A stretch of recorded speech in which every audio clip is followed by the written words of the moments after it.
You're watching the Action Sports Jacks 24/7 network. Now it's time for the Brent and Austen Show. Oh, Punxsutawney Phil, it's Groundhog's Day. Hey, Groundhog Day? Groundhog Day. Not plural. Just one. Yeah. So stupid, but here we are. Did he see his shadow? He did. That means more 6 winter? more. 6 more weeks of winter? Yeah. Well, it feels like it around here. When do we get the 60s and sun? By tomorrow. I just talked to Mom. It's about 13 there. What's it like in Wisconsin? What are they saying back in Wisconsin? It's freezing, man. This school's water pipes froze, so they had to shut down the school for a couple of days. Ooh. So yeah, it's absolutely freezing. Hey, what I wondered with the Punxsutawney Phil, how do they know that he sees his shadow? Because like he can't talk and let him know. So like what is that like? I've never actually like seen the ceremony of like the whole shadow thing. I've seen the movie with Bill Murray, great movie. I don't understand though, like if he sees his shadow or not. Hamby? I think it's no, I don't know this to be sure, but I think it's a little bit like WWE, Austin.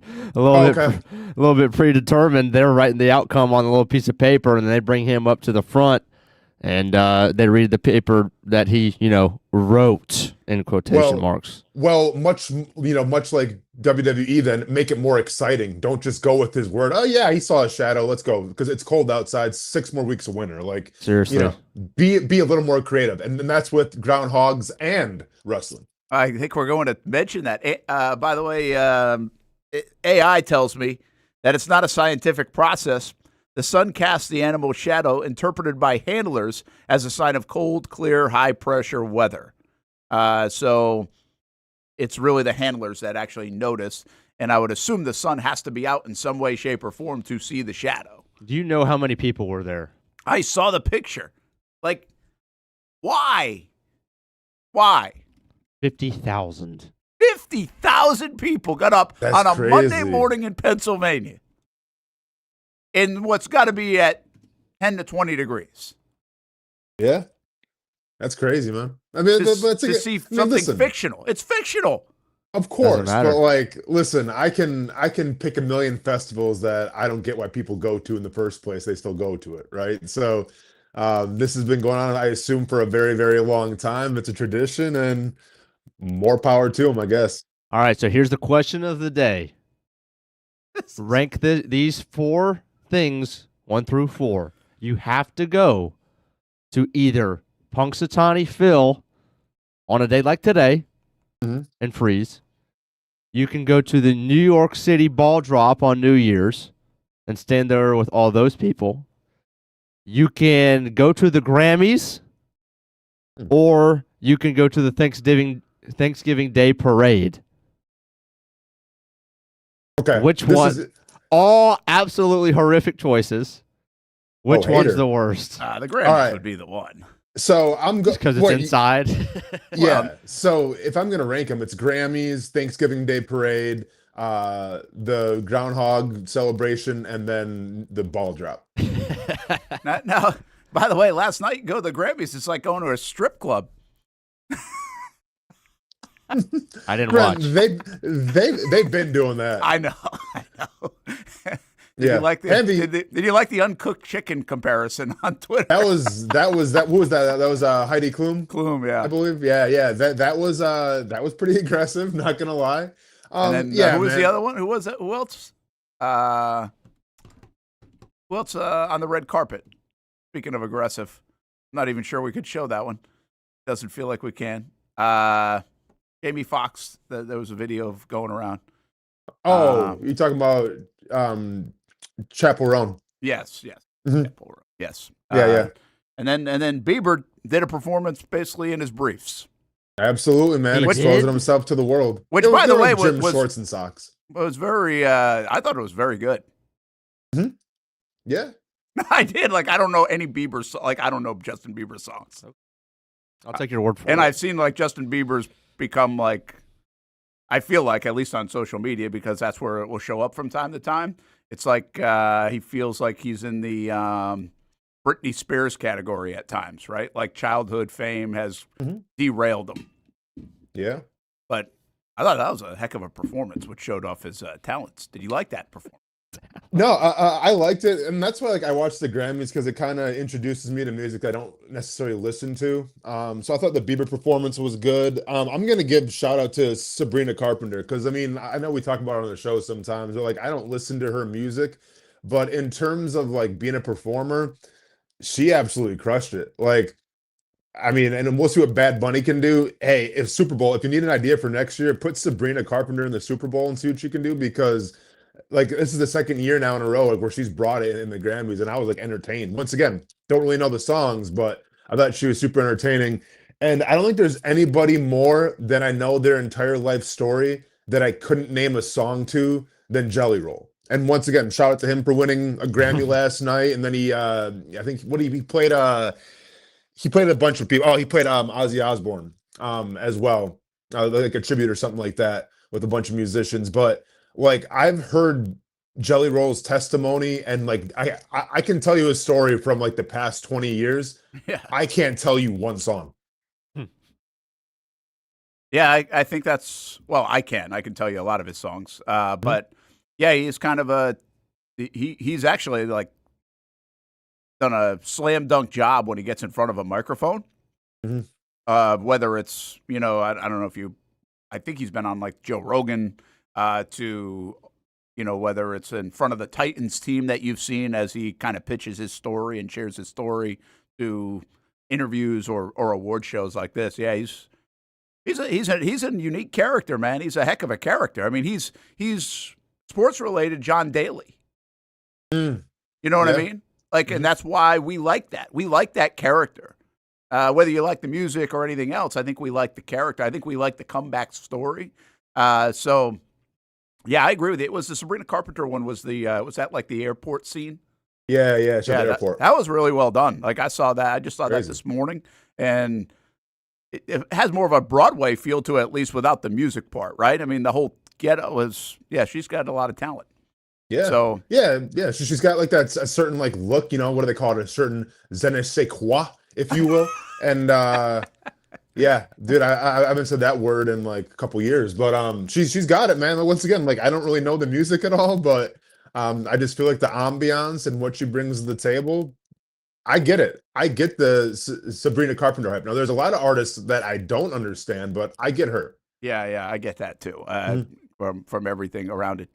I feel like I cut you off from you were going to go somewhere a while ago, and that probably derailed wherever that was going. But since we're on this topic, I think it's fascinating that the Grammys were last night. Obviously, no Super Bowl. We're going to get into award show time.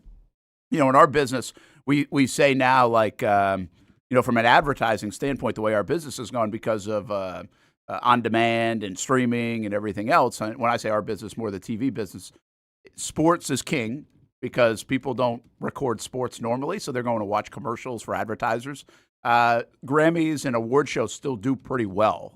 They're not for me at all. I don't watch any of them, but they do well. And then the other ones, like even like newscasts and stuff, because it's real-time stuff. Nobody's recording a newscast. So from an advertising standpoint, that's where a lot of the dollars get spent. That's why there's so much live sports on TV or on different channels, like from volleyball to whatever. But I thought last night was pretty interesting because you had the debut of Sunday night, I guess they're calling it, basketball with the NBA. And so we just like happened to have it on, and I didn't realize like it was going on. I didn't even realize they did a doubleheader on NBC Sunday Night Basketball. And they did like this long pregame show. I mean, golly, it was like well overdone.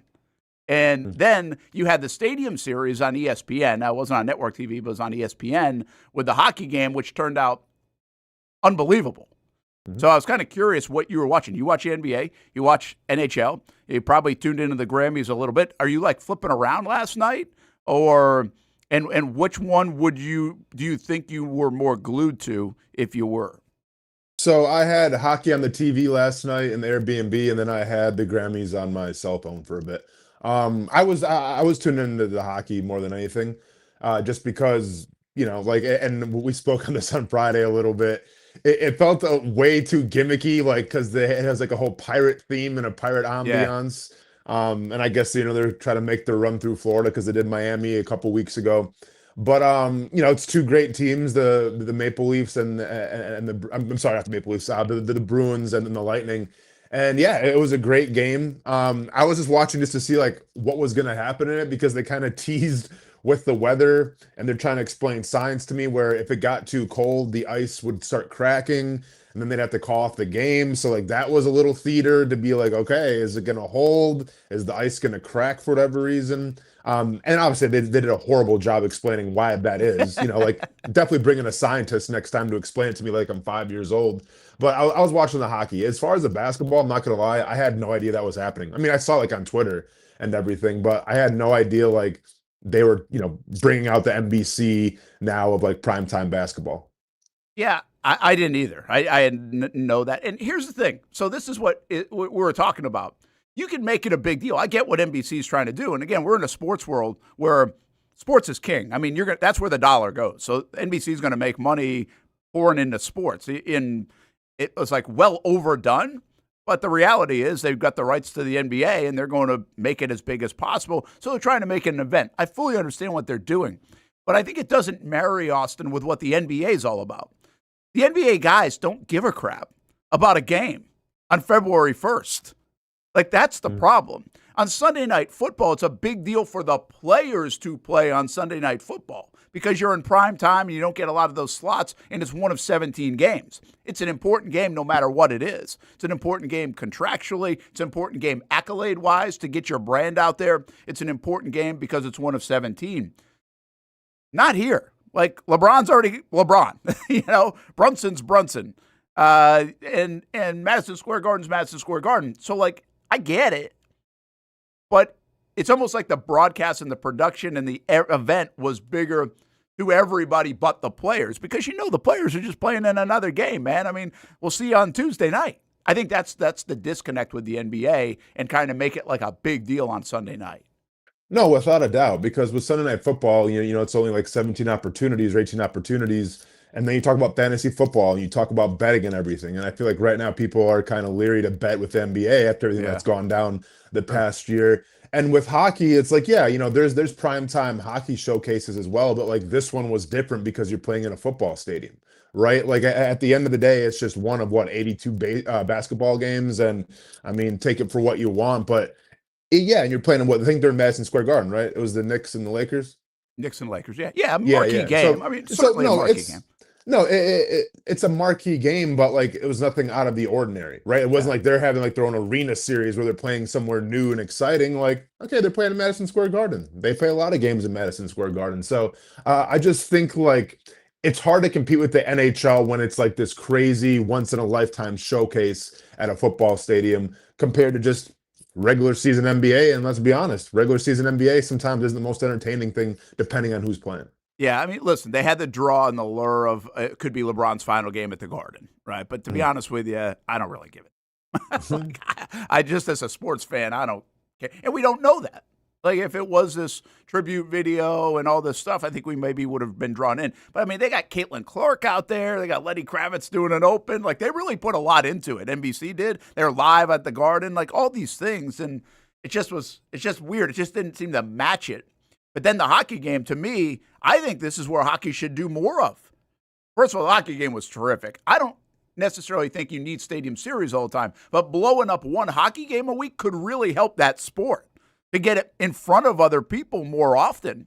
And maybe they should do a Sunday night or a Monday night or whatever hockey game that they really blow up and it becomes a centerpiece.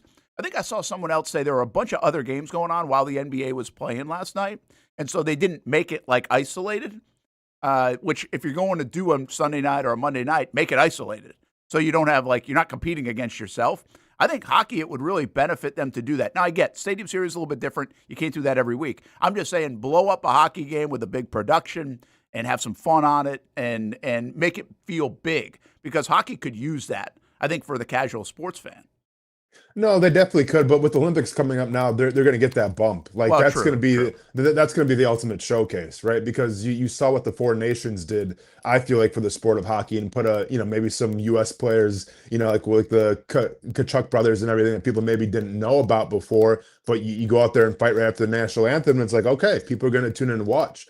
I mean, I think the Olympics is even going to be more amplified because now we're talking about gold medals, and now we're talking about more nations being represented for these NHL players. So I think I'm hoping, and you've been hearing rumors about the arena that they're going to be playing at for the Olympics, how it might be a little, crappy and everything. So hopefully they get it together. But I'm hoping that the Olympics does a great job of showcasing that sport because that could really bring a lot of eyes to it, a lot of new eyes, especially in this country. Yeah, no doubt. By the way, Glenn says Caitlin Clark did a great job in the pregame. You know what? She did.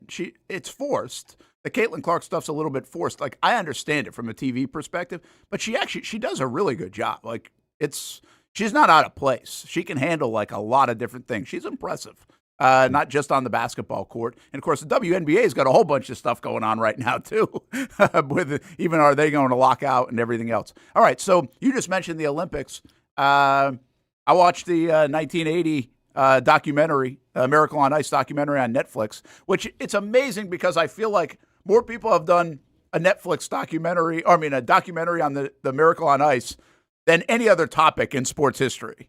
So it's wild that this one came out. It did feel a little bit different, and it's always worth watching it. Before I go to you, Austen, I want to get Hamby. Have you watched anything on the 1980 Olympic team like ever? Like, what they had the I've watched Disney the Miracle movie. on Ice. So that you watched the Disney movie?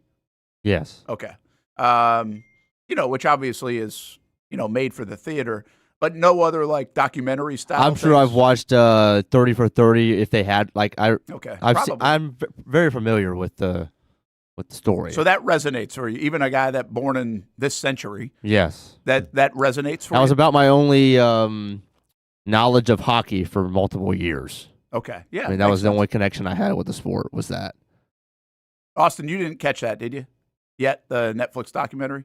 No, I haven't seen it yet. But obviously, I grew up with it. It happened a little bit before my time. But, when I was playing hockey and everything, my stepdad, he had it on VHS. So he would always throw it in there every, hockey season, and we'd watch it. I remember ESPN Classic. I don't think that's even a channel anymore, but ESPN Classic used to showcase that game all the time. So when it was on, we would watch it. So yeah, I'm very, in a house that grew up liking hockey, I definitely, it was ingrained in me at a very young age. Yeah, well, someone said they watched a documentary. I watched it Saturday night.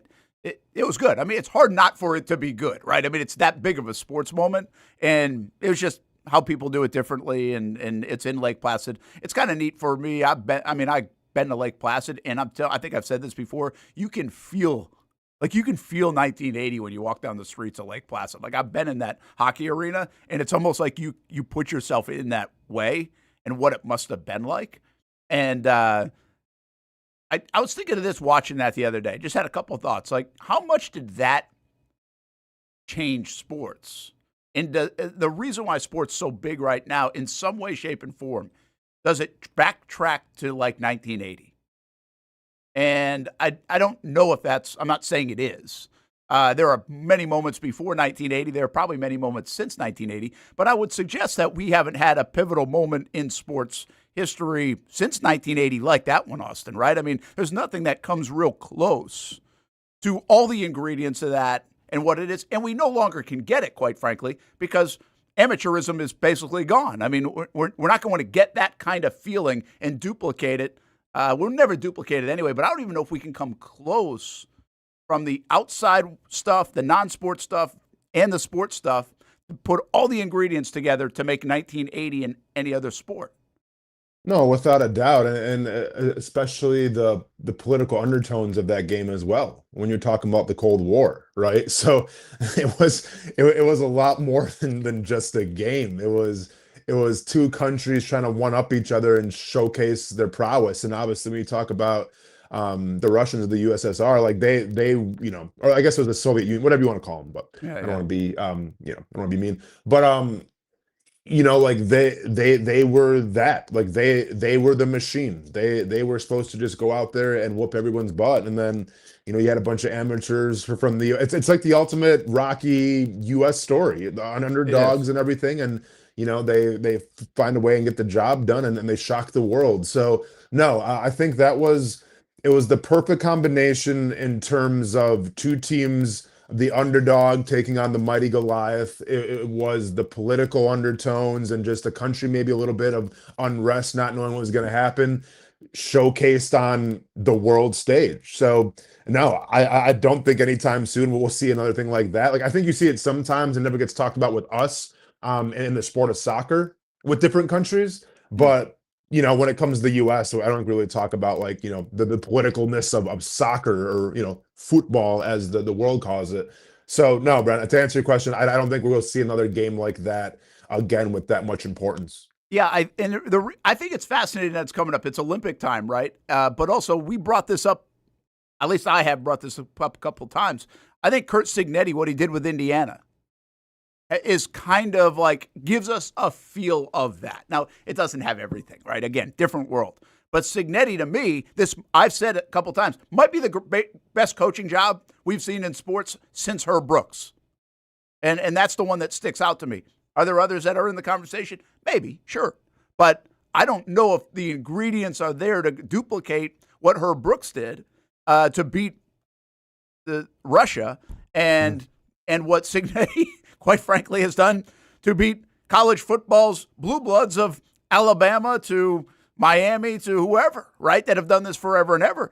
Like, I really think in this time and place, it's interesting that they came out with this documentary. Obviously, you got the Olympics on the horizon, but I think the relationship and tie-in right now is Cignetti. I mean, you actually got the guy, the coach, that might have delivered the best coaching job in the last 50 years outside of Herb Brooks. Ah, man. Yeah. I mean, I have to think about that one a little bit, but I agree with you, right? Kind of. I mean, Indiana was definitely the underdog, it felt like all year, whether they're taking on, I remember the Oregon game. A lot of people were giving them a shot, the first Oregon game in Austen Stadium. Then Ohio State, how many first rounders do they have? Maybe the best quarterback, the best defensive player, the best wide receiver. They get the job done. I felt like Miami was a little bit more of, not to say like nothing against Miami, right? But like, I didn't consider them like in the elite category of college football. Yeah. So like, so I think like the exclamation point of the national championship, and while it was a great game, it wasn't like, oh, Miami's going to go out there and crush them. Like it was a pretty even match. I felt like they're more Finland than they were Russia. Yeah. And that didn't have that. It's not like Indiana was the 12th seed.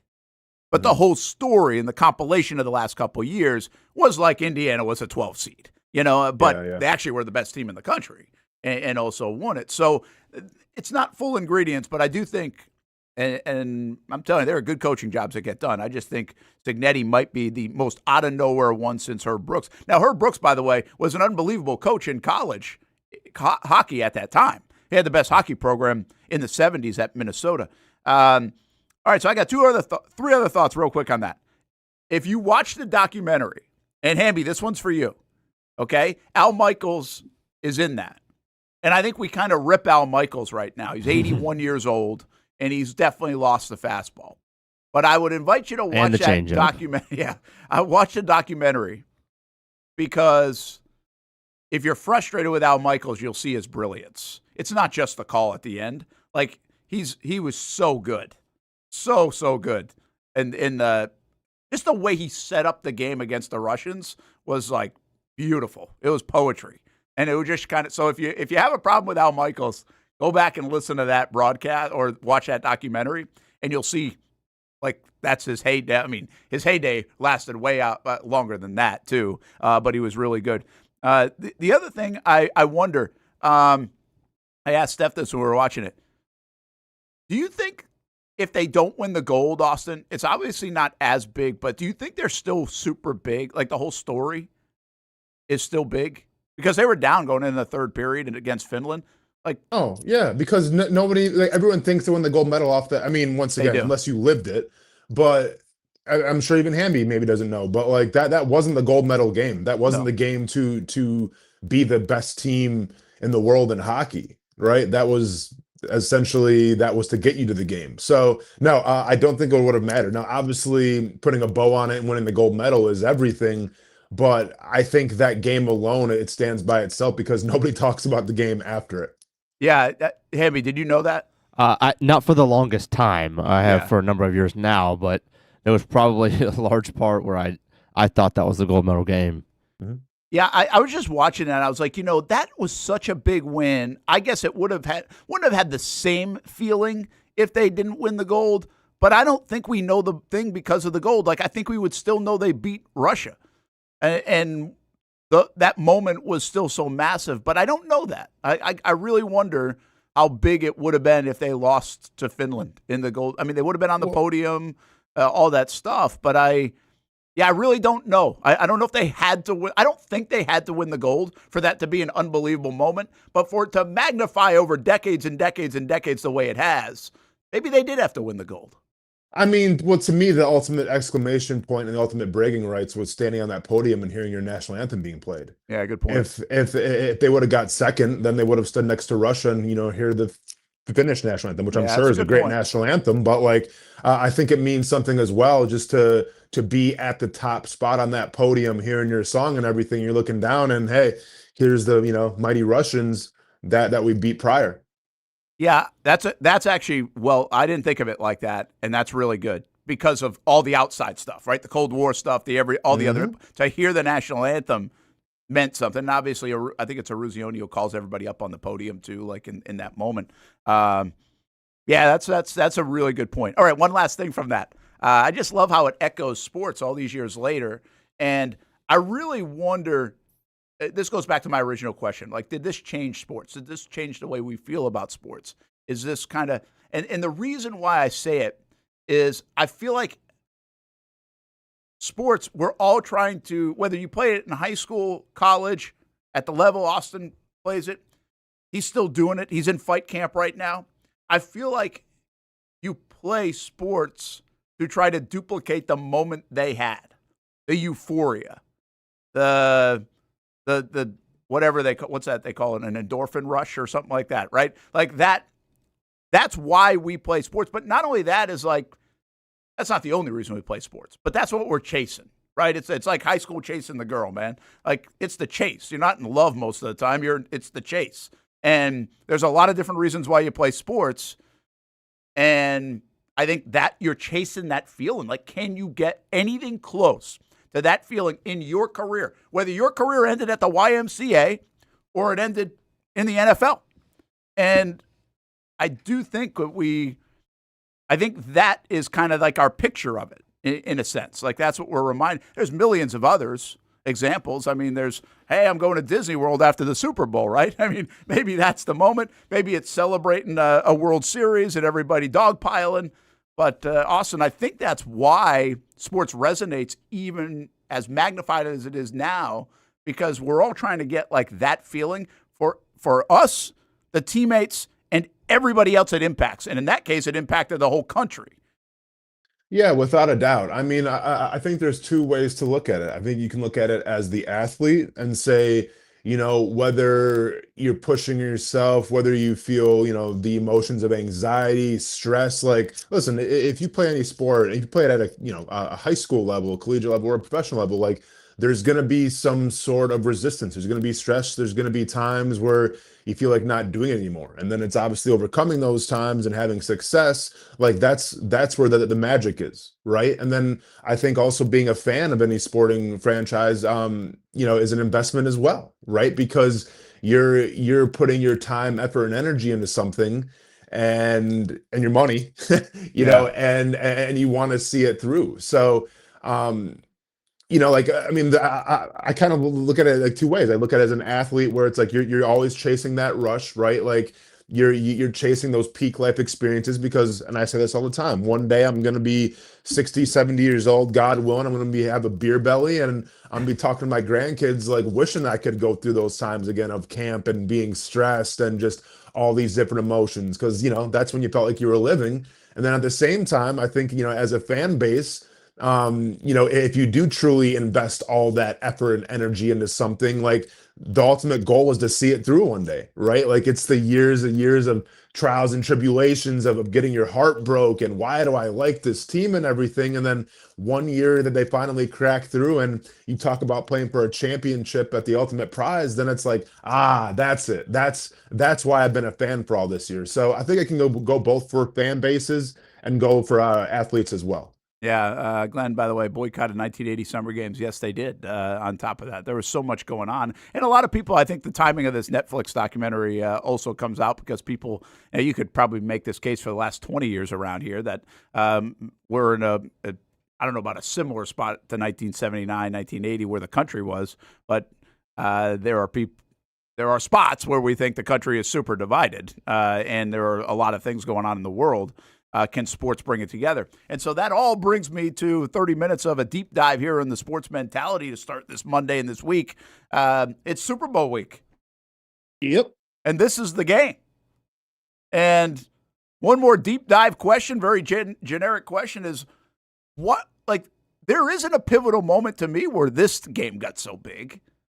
Or the NFL just was like, oh, that's why everybody watches the NFL. Now, we have our reasons, right? NFL, combat sport, it feeds whatever we like about sports, betting, fantasy football. There's a bunch of stuff over the last 20 years. I mean, the cap space, by the way, guys, is going to go up $100 million, I think it is, since 2021.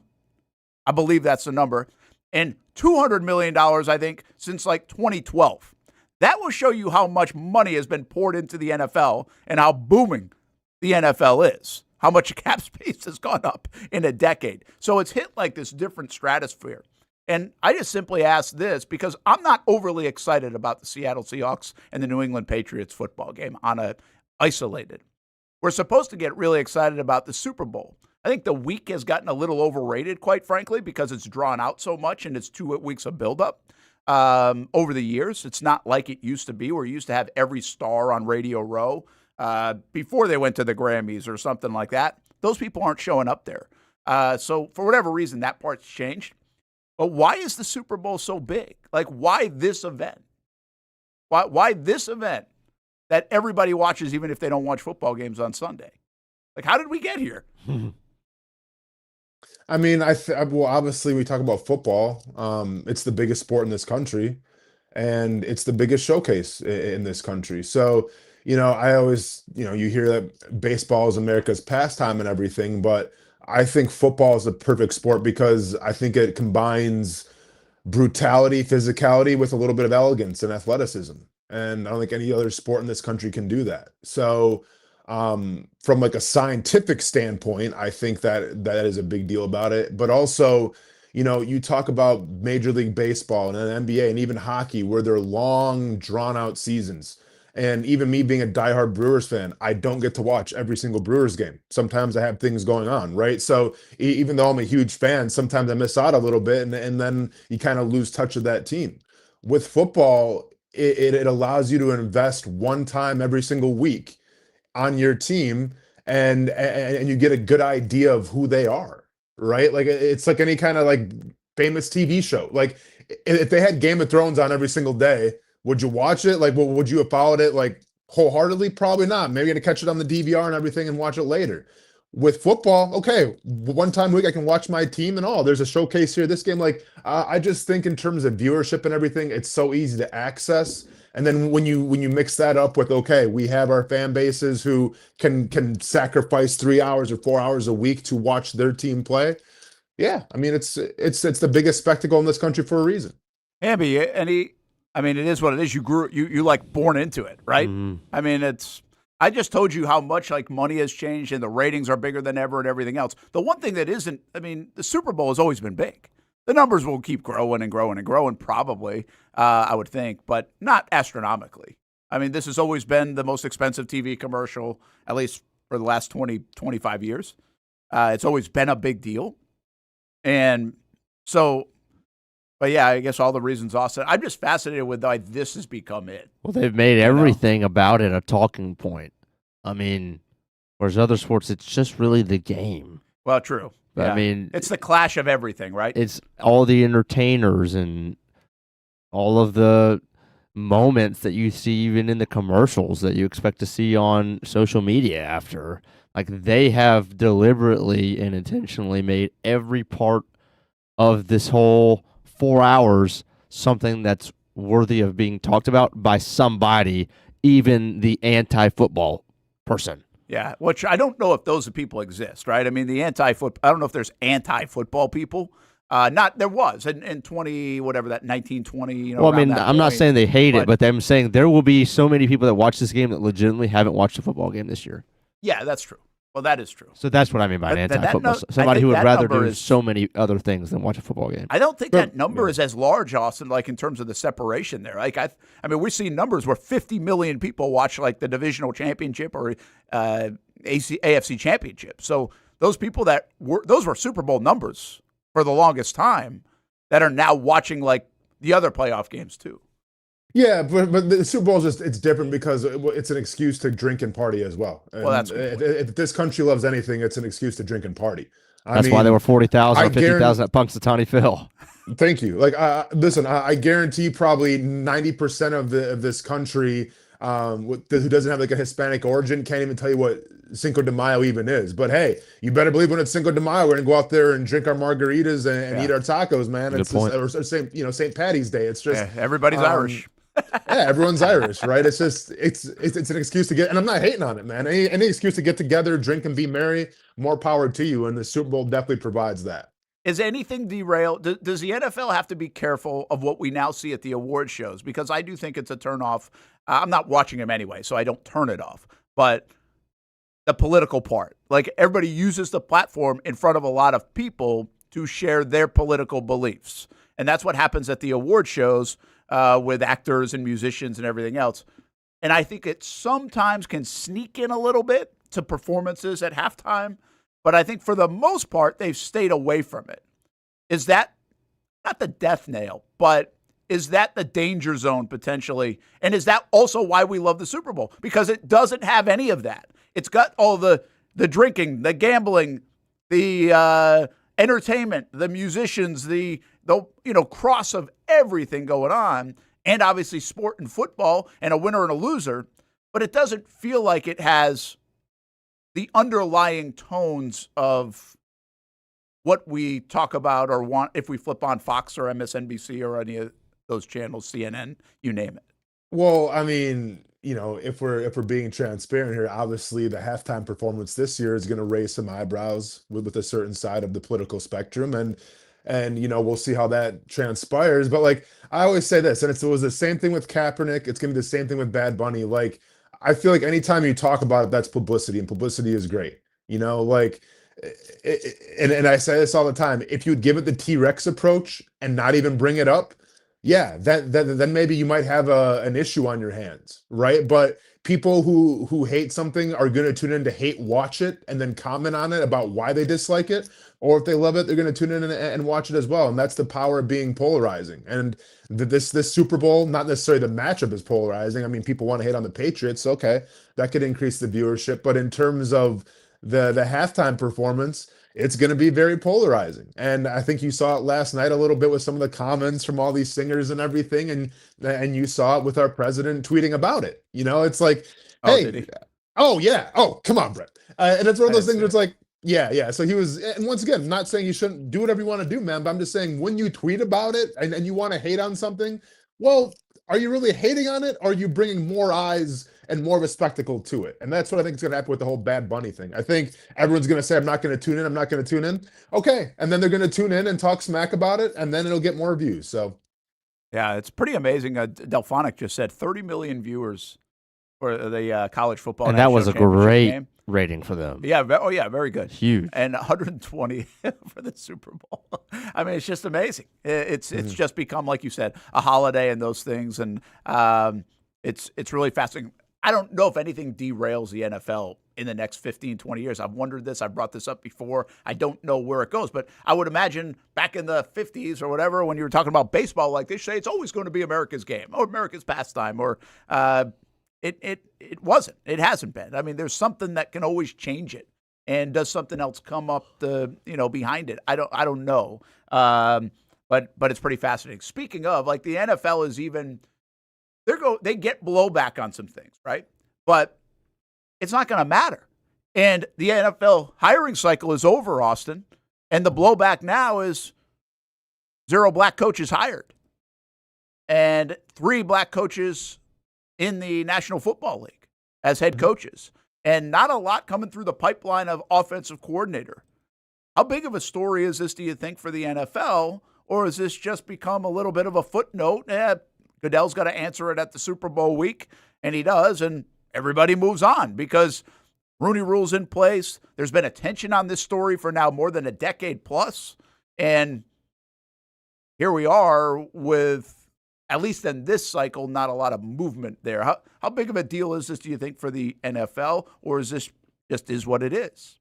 I mean, I think it is what it is. And, like when it comes to black coaches and everything and everyone, I mean, obviously it's a very polarizing topic once again we're getting into, but that's been kind of the story on Twitter the past couple of days is, well, we're the black coaches. And then I respond by saying, well, where were all the black candidates? Right. And then that's where it starts, right? To get your foot in the door, you have to be by the door. And unfortunately, I just don't think there's a lot of, black coaches or minority coaches right now that are put in spots to succeed, whether it's coordinators or position coaches, things like that. And I think that has to deal more with franchises, bringing in more guys of a minority. And this is what it's always been, though. I spoke on this all the time. It's all about who you know, right? And the NFL, it's very cliquey.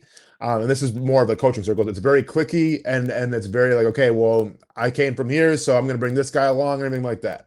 And sometimes the best candidates don't get the job because it's more about who you know. I look forward to the day when the best candidates do get considered and winning games is the ultimate priority and not sometimes bringing friends along of who you know. But until we get to that point, I think it'll be more than the same. Yeah, this is a fascinating topic that we've had over the years. And I think everything you said is true. I think the easy things to point to right now are like Vance Joseph did a hell of a job with Denver. I don't know why he didn't get hired. I didn't hear his name mentioned a lot. I think I heard his name in Arizona mentioned, yes, but that was about it. Brian Flores is an interesting one. We heard him in Pittsburgh. I think Baltimore. Did you see that? I think I saw he got a raise to like $6 million. Yeah, I think he's the highest paid. That might have been part of the reason he stayed, but I don't know. And obviously there's stuff there. One, because of what happened in Miami, I think people are a little bit of afraid of with the Flores thing. Has time healed all that? I don't know. They got more information on that. They probably have more than we do. And then the Vance Joseph one is, well, he was a coach before, and it didn't work. So there's evidence there that maybe it doesn't work. I would also say another, like Josh McDaniels fits in this category, by the way. So to me, that's not a black-white thing. McDaniels is a guy that I'm not sure you want to touch as a head coach. He's maybe the best offensive coordinator, one of the best coordinators in the history of the game. And he might just be a better coordinator than coach. But and Flores as well with Tua, like it didn't end well in Miami. So maybe that's what I'm teams saying. are a little, they're a little apprehensive. Like you're going to hand a $10, $12 million job to someone that it doesn't maybe check all the boxes and is concerning in some of these areas. Like I think Josh McDaniels will carry that forever. I don't think he's getting another job. From turning down Indianapolis to it not working where he's been. Like, I don't really know why he would get another job. I'd rather hire somebody else that I haven't seen, and I want to see if they can do it. But that doesn't mean there aren't enough black candidates to be worthy of the job either. The one thing I always come back to, and this is me being very naive probably, and I understand this, but Austen, the only thing that freaking matters in the NFL is one thing, is winning. That's not true. Like, to me, like, why would any of this be a thing? It's not true, though, Brent. Why doesn't that matter? Like, that's like above everything else is winning. Or it should be. It's not. It's relationships. Yeah, it is. I mean, do you need an hey, Press Taylor, Doug Peterson. I mean, do we really need to go down this road again? Who was the better play caller? Doug Peterson. Why wasn't Doug Peterson calling plays? Because his friend was Press Taylor. Was it really about winning games, or was it really about trying to elevate your offensive coordinator and trying to get him a job? Happens all the time. Okay, yeah. So this is a little bit more pointed. I understand what you're saying. I don't know if it happens all the time. I just think, it points to, but shouldn't that be the only thing that matters to the owners? They're the ones making the hires. Yeah, I mean, winning has to be the only priority for owners and everything, but like owners necessarily don't, understand the game of football in and out. Now maybe like a Jerry Jones, somebody does, but because they grew up around it. But a lot of owners, I think, are a little oblivious to what actually goes on in the locker room and in those buildings in terms of, okay, well, are we trying to win games, or are we trying to help out our friends and prop them up as well? Yeah, no, it's true. Listen, I get what you're saying. I mean, the relationships are right in front of us. I mean, look at LaFleur, look at the tree, look for McVay, look at Kubiak. His dad won a Super Bowl, obviously. Gary Kubiak, he's one of 10 father-son combinations, which is actually an amazing number. That 10 have coached in the league father-sons. Like that to me is a big number for a sport. What goes back 60 years? That's a huge number to have that kind of not fall far from the tree, if you will. So yeah, I totally get the relationship thing. I just think I just can't look at it much through the lens of race when I think winning matters so much.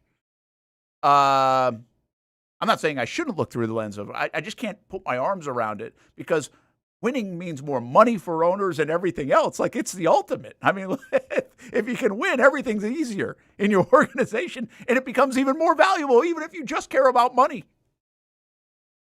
Mm-hmm. No, I agree, man. I agree. But sometimes, like I said, I think relationships get put at a premium as well. Yeah. All right, before we let you go, Hamby really doesn't like Royal Rumble, so I have no idea what you guys are talking about, but spend 2 minutes on it. It was trash. It was bad. So it was in Saudi Arabia. So the start time was at 2:00, which kind of, and by the way, trying to find it was a nightmare because it was like the ESPN premium thing. Yeah, I mean, in my opinion, I'll let Hamby speak his piece because I have to get going ready to go. But I just thought it was lazy booking. The surprises weren't really a surprise. The winners weren't really a surprise.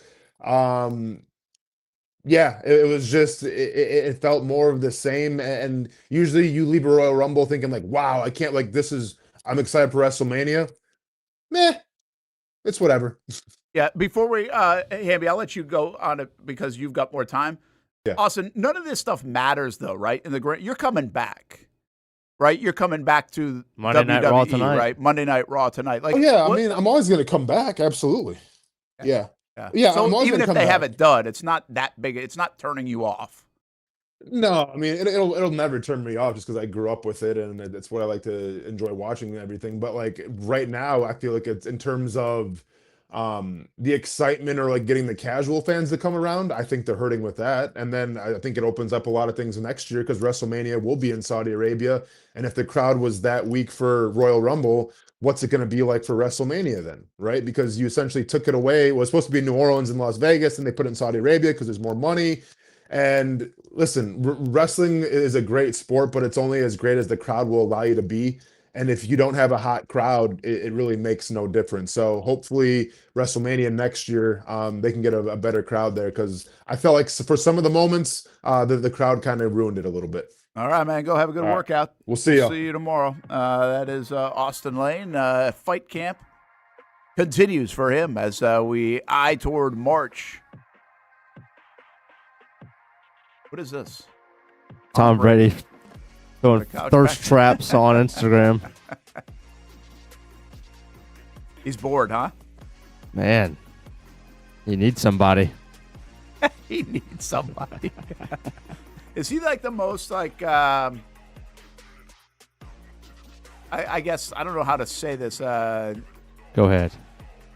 Like kind of out there on social media, like most public GOAT there is. Like Michael Jordan's not doing anything like that. Sure. Tiger Woods doesn't do this kind of stuff, but he's like he utilizes social media. It feels like maybe Serena Williams does on Instagram or TikTok. I'm not sure.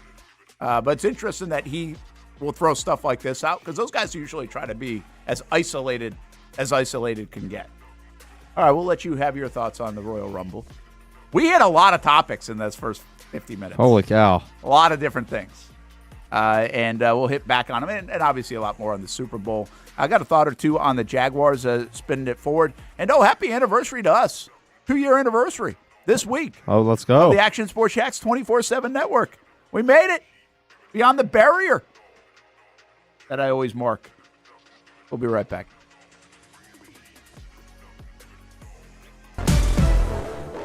CGC Water Treatment and Plumbing is taking their 75-plus years of expertise and expanding to CGC Home Services. Water treatment and plumbing is still a big part of what they do, and now they can do even more for you.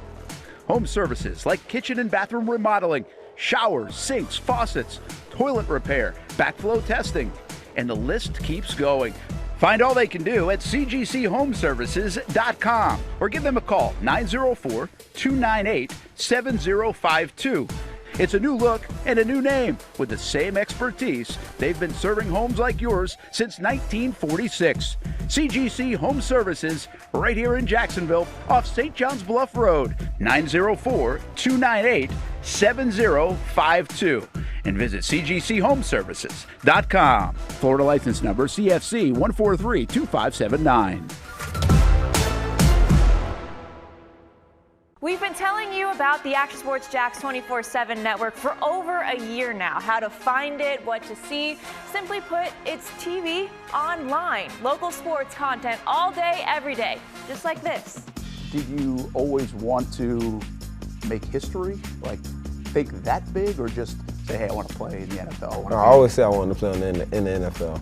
That's it. Back to her left side, takes a shot, and into the back of the net. Oh, what a pass. Oh, my goodness. What a pass. Say he doesn't make a tackle, you still feel like his presence is felt in every single play. I did have a sense that they wanted to be bold, that they wanted to make a splash.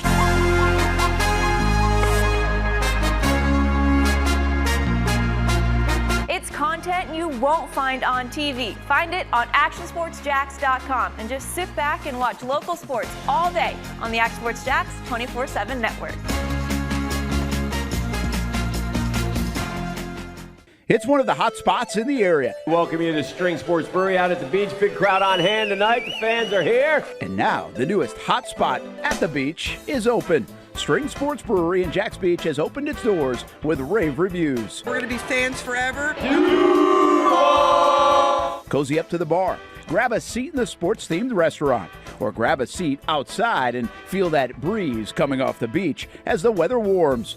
Just like the original location in Springfield, try the popular beer menu and come for lunch or dinner too, because the food is fantastic. We got a special guest in the house. He's happy. He's feeling good. He's Trayvon Walker. It's where we hosted Jags Report Live in the football season, and the String Sports Brewery staff can't wait to host you. Hey, welcome back here to String Sports Brewery. And if you haven't checked out the new location in Jax Beach, you got to do it. String Sports Brewery, now with 2 locations in Springfield and now open in Jax Beach on Penman Road.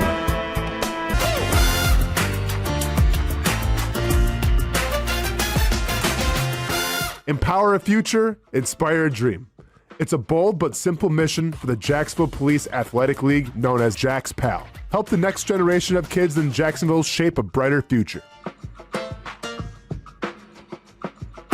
Their after-school programs, teenage leadership programs. There's community outreach. This has been just an awesome opportunity to be out here with my colleagues and do something good for the community. It's really been an interesting opportunity to just see everybody work together in a way that we don't normally in the office. And there's sports.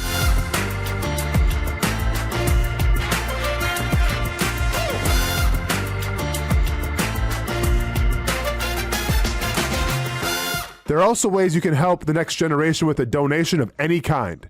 Just visit jaxpal.org to get more information. Empower a future, inspire a dream with Jax PAL. When it's time to get a new car for anyone in your family, just remember, nobody but Nimnick, the #1 Buick GMC dealer in Jacksonville. Get the latest price breaks on 2023 and 2024 models, or the newest 2025 vehicles in the showroom on Phillips Highway, or shop online at nimnickbuickgmc.com 24 hours a day. GMC Sierras, Yukons, and the redesigned Acadias, or get the all-new redesigned line with Buicks. It's nobody but Nimnick, and part of the reason why is this is a first-class buying experience here at Nimnick Buick GMC. You're not just a customer, you're a friend. This is about getting a vehicle that best fits you and getting you on the road, and also helping you and your family down the road. Nimnick has a treating you right guarantee, courtesy, respect, fairness, and most Buicks, GMCs, and Jacksonville's only Car Bravo dealer, nobody but Nimnick. Who has put in the most years and stands behind a better experience? Nobody but Nimnick GMC. We are professional grade. Welcome back to the Brent and Austen Show, streaming on the Action Sports Jax 24/7 network. Well, there you go. There's your tracker. Who is going to be good out of these coaches? That's the question. Good luck. Yeah. I mean, 10 of them. It's wild. Like, I just think we don't even like talk about that part. Having 10, a third of the league replacing their coaches. I looked at this the other day. I said the longest tenured coach with their team is Andy Reid. I think he's 14 years. And then you have a couple of guys. Oh, Shanahan, I think, is at 10. Everybody else is under 10, which I mean, 10's a long time. He's been in San Fran for 10 years? Yeah, it surprised me, too, that he'd been there that long. And then the other ones are, oh, shoot, what was it? Oh, like Zach Taylor and maybe McVay. Maybe it was McVay. You know, that's like year 8. And I'm sure I'm missing somebody in there. But that's just the way the league goes. I mean, the bottom line is. LaFleur's at 7. That's 4th. No, McVay's second with 9. Like tie with Shanahan. Okay. Going into 10. Who do you say? Oh, LaFleur at Green Bay. Yes. Yeah. So here we are. I don't know what's going to be good here. I don't know if Joe Brady's really good. I know he's got Josh Allen. Yeah. Mike McCarthy wins, but I don't really think they have a quarterback. Let's see. Who else was on that list? Like, I don't know anything about the Kubiaks and LaFleurs of the world, but they're going to organizations that just haven't won, and we know about that. But listen, the Jags aren't that. The Jags have now won 3 out of 10 years. The Jags aren't the Raiders. The Jags aren't the Cardinals. The Jags aren't the Browns right now. They have won games and won champion, like in terms of the South, won the South 3 times in 9 years. That's pretty good by NFL standards. Now, the downs have been down. I get it. But they are not in the category of like those bottom 3 teams, in my opinion. Brady, I would say, has a real shot. I think Saleh actually was on his way to potentially doing something in New York if they could ever figure out the offensive side. So that's going to be his challenge again. Now, he's got a quarterback he thinks. I'm not sold on Cam Ward as everybody else is. But I think there's definitely a good building block there. And they are void of talent. They need to go get a lot of talent, but they got money, they got draft picks, they got the rest. Whatever you believe about Cam, I think everybody can agree that he's better than anything that Saleh had to work with in New York already. Well, yeah, until they got like Aaron Rodgers, and you thought that might work out, right? Well, I mean, you played one game. And then he played one game. A lot of people are high on Jesse Minter. Will they keep that rolling? Because their front office is really good in Baltimore. So can they keep it rolling with Minter? And Minter's a guy that knows, obviously, that organization well. I would give him credit, like a real good chance to be good. What's interesting, he's kind of what they're hoping to be Mike McDonald, who they just left. Yeah, that's a good point. You know, they had McDonald, and he leaves and gets the Seahawks to the Super Bowl. And obviously, he's under Harbaugh. And then now to replace their Harbaugh, they go out west to get Minter, who was under the brother Harbaugh. And, you know, the defensive mind that they hope gets them back to the Super Bowl. I think sneaky here, and I don't know if it's, I don't know. I got a thought that sneakily, the guy that does well, that probably won't jump out at you to do well, is the second guy on the list in Stefanski. Stefanski's a 2-time coach of the year. He's not a sexy guy, in my opinion, in terms of a hire, but he knows how to win. They say he's very good relationship-wise, and they've got pieces in Atlanta. Now, I don't know if they can get, I don't know if Matt Ryan and the whole thing will work. I'm not, that's not the part I'm raving about. Maybe in Atlanta they should be raving about that. It worked here with Baselli. I think it's a different animal, but it still worked here with Baselli. So I can buy into the idea of it. I just think this is Stefanski and his pieces, like what he has. I mean, Harbaugh still has a lot probably to go to rebuild the offense, and they got to get through teams that, quite frankly, are ahead of them by a good margin right now. Atlanta doesn't have to do that. Like, where are the Bucks going? I don't know what the Bucks look like the next couple of years. They're going to start shedding some of their older guys, and we'll have to revamp it. A lot of people think Todd Bowles won't be around much after last year. They might get a new coach in that. And then the rest of the I like it. I think the guy that I'm hoping does better than people think, or I think will, is kind of Mike LaFleur. Oh, really? Yeah, I mean, you know, you look at the Cardinals and you don't know how many pieces they have for the future, but other than like your Trey McBrides or whatever, You don't have anybody on defense really other than Budda Baker. Just like they have two great players, but nobody else. And they don't know the quarterback position. But based off of what they were able to do this year with Brissett, it seems like a guy that could bridge, as in not tank and have a decent year next year with Jacoby if they want to, but also take a young quarterback and be able to mold him where they don't have to throw him out there on week 1 this year if they don't want to. Yeah. And I know that's kind of almost a lost art in the NFL nowadays, is to draft a top quarterback, as in top 10, and sit him. Now, if you're drafted in the top 10, you are the week 1 starter no matter what. Seems like way more, obviously, than what used to be. But this might be one of those scenarios that we get. I mean, especially on this list, ironically enough, when you look at the head coaching hires every single offseason, all of them normally get to take whoever they want at quarterback. Not this year.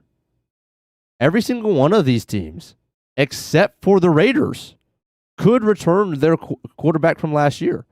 Giants got Dart. And I'm not talking about like their biggest question is finding a defensive tackle. Like I'm saying, what's like the overriding this is going to work or not? Stefanski, is Penix the guy? Because I'm not sold on Penix. Mm-hmm. But if Penix is like a more than capable quarterback, they've got a talented team. They have a lot of talent on that team. Halfley, all right, what are you doing at QB? Yeah. Because the last guy said Tua wasn't the guy, but he's under contract. So what do? Saleh, it's like, to me, it's like, where can you get more talent? You basically got two really good players, right. Cam Ward and Jeffrey Simmons. Minter, I would suggest the question with Minter is that I would ask is, can you follow in the footsteps? Because Harbaugh just did really well. Everything's compared to what they did for the last 15, 20 years. Lamar Jackson's going to be there. And quite frankly, I think Minter will establish a pretty good defense. He's a defensive guy. So the question is, can you follow the guy? And Harbaugh was the guy for a long time. McCarthy, it's all about quarterback. I mean, a lot of these guys are going to have quarterback questions. Brady, interesting. I don't know what his big question is in Buffalo. Like, I don't know what they're asking. Mm-hmm. I guess I would say, can you, this is the way I look at Buffalo, can you keep the window open? Because it feels like the window for them is closing as they are right now. Forget about the coach. I mean, by the way, they might have just downgraded at coach. Like, McDermott was pretty damn good. It's very possible. So I just feel like that 5-year window where Josh Allen's been so good and Buffalo's been good, their talent is starting to creep lower and lower, even if Josh Allen's good. And is the window closed? Monken, it's all about who the hell's your quarterback? Yeah, but again, it's just a different kind of question. The question is about the same position because it's about quarterback. But this year, it's what are you going to do with a guy that you already have? Yeah. Or are you going to move on? Where most times it's way open. Like either the contract's up or there's been a trade or, you're going to let the guy go or whatever the case may be. Like the only one that is clear and cut on this list is Vegas. And obviously they're going to take Mendoza, but like the Cardinals pick at 3. Yeah, what are they going to do? Yeah, it's a good call. Like I was going to get to. Because the Jets are at 2. They're the other team that you look at if you look at all 32 teams, who needs a quarterback the worst? Raiders, Jets. Well, they kept their head coach. So that's not normally how it works. And they still might not take a quarterback at 2 because who are you going to take? The reason I thought of this question is really because of Arizona.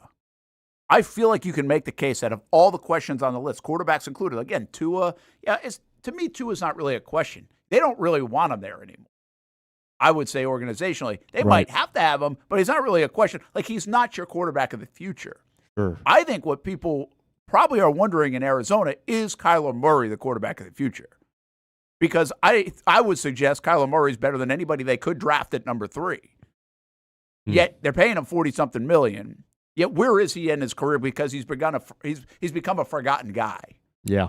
And I don't know if he's bad. I don't know if he's good. Can LaFleur get good out of him? Like, that's going to be really interesting to watch. And I think he might be the biggest question on here. Because you're right. Like Mendoza, you got to build it. Monken has 4 quarterbacks. Which one is it?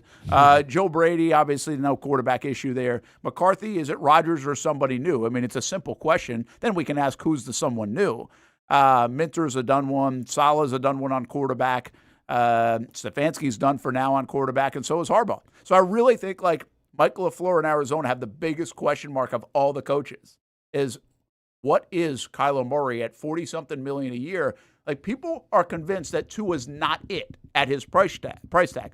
I don't think everybody's convinced Kyler Murray's not it at his price tag. So he becomes, what's the better option?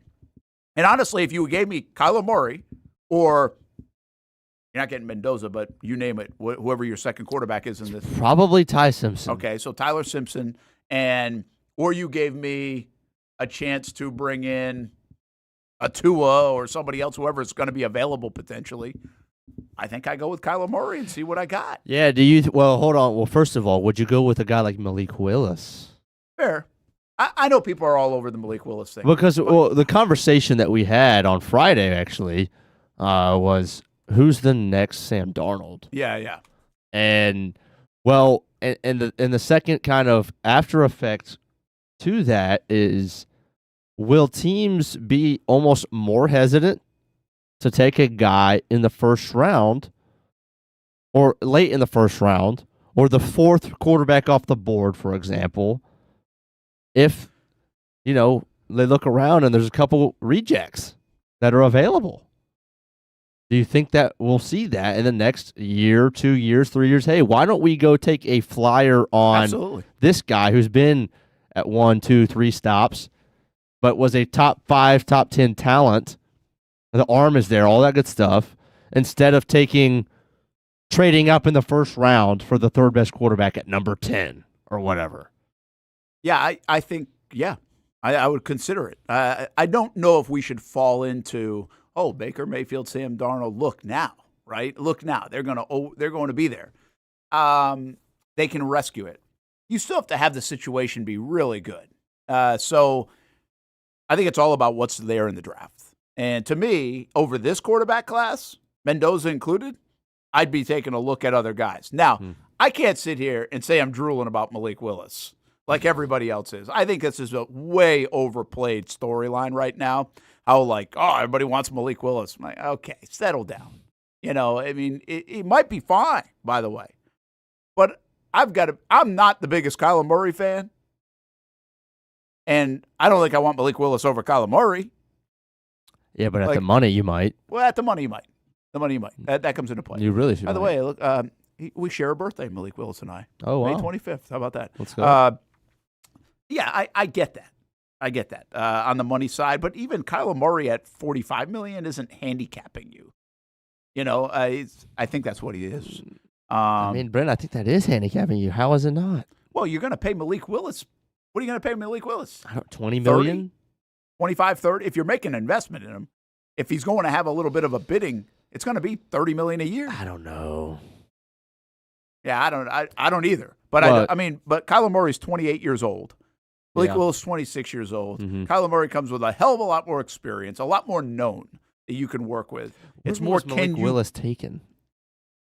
What do you say? What number pick was Malik Willis? I think it was like a 6th round or 4th round no. Was he earlier? 3rd round. 86th. Third round out of Liberty. Yeah. I'm not. It's really like this. Daniel Jones, is he going to stay with Indy? Malik Willis, where does he end up? Mm-hmm. And then guy like Kyler Murray, is he still the guy? Again, this is Arizona. Or can you go draft the guy at number 3 and you get Tyler Simpson? Right. They have everything on the table, I would suggest. And again, I think the cautionary tale on Kyler Murray is exactly what you're talking about. Do you give up on that guy? Right. Or do you get him in the right situation with hopefully LaFleur? But have you nailed that side of it? Mm-hmm. Because, by the way, if you haven't nailed that side of it, then you ain't going to get anything out of a guy like Malik Willis anyway. That's true. So, or Tyler Simpson for that matter. There's a lot of dominoes there. But I do think your question's a good one. I mean, that is a fair question now that we're going to start to ask. And the beauty of the quarterback position at the ages of Darnold, at 27, 28 years old, or Mayfield, 29, when he starts playing better football, that's not old. That's not old. That's not a running back. That's not a receiver. Like, you can play your best football all the way through age 35, 36, 37, and then you get a couple guys that will still be playing well, the Bradys of the world, maybe even Aaron Rodgers into 39, 40 years old, but that's not a common thing. But you can get your best football from age 28, 29, 30 to like 35 at the quarterback position. That's like your prime spot of guys that have seen it all. I mean, look at Stafford. Yeah. Stafford at 36, 37. And I think he won a Super Bowl at 34, 35, something like that, whatever, 34. And then might be MVP this year at 37, I think he is. Yeah. So you can play a lot of good football, but still play your best football into your 30s. And that's why these guys shouldn't scare you away, especially if they've got experience. And I think that's what the Darnolds and Mayfields, and even the Daniel Joneses, given the right situation, are showing us. All right, I've got a question about the Super Bowl that I think it's a question we haven't asked in probably 2 decades about the Super Bowl. We'll go there when we come back. Brent and Austen Show, Action Sports Jax 24/7 Network. 2 years old. I like that. Where are we going? What's next for us? All these deep dive questions about the Super Bowl and everything else. What about us? Oh, boy.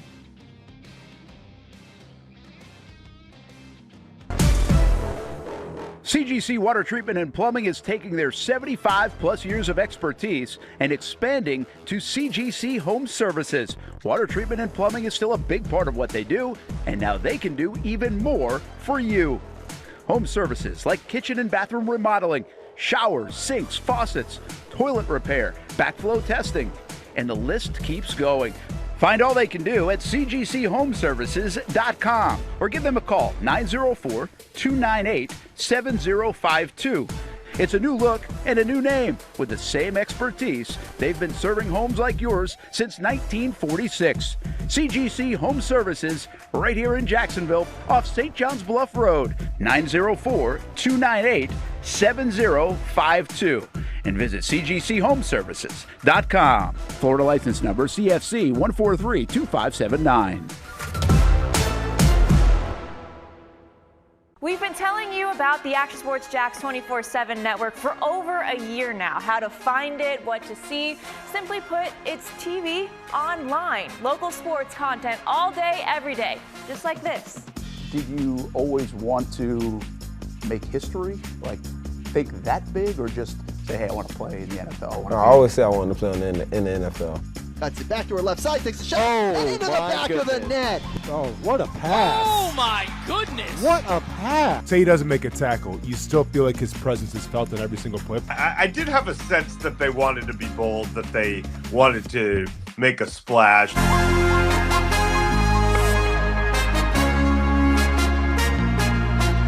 It's content you won't find on TV. Find it on actionsportsjax.com and just sit back and watch local sports all day on the Action Sports Jax 24/7 network.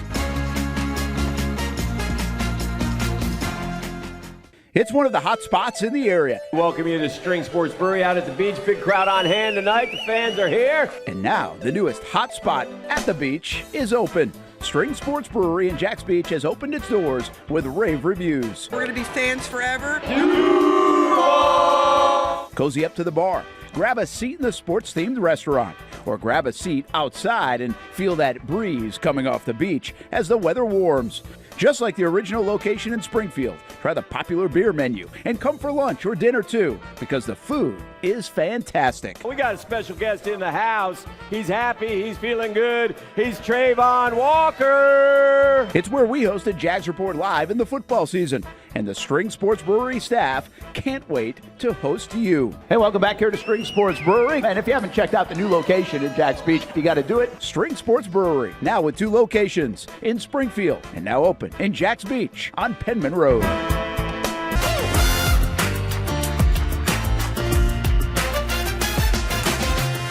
Empower a future, inspire a dream. It's a bold but simple mission for the Jacksonville Police Athletic League known as Jax PAL. Help the next generation of kids in Jacksonville shape a brighter future. Their after-school programs, teenage leadership programs. There's community outreach. This has been just an awesome opportunity to be out here with my colleagues and do something good for the community. It's really been an interesting opportunity to just see everybody work together in a way that we don't normally in the office. And there's sports.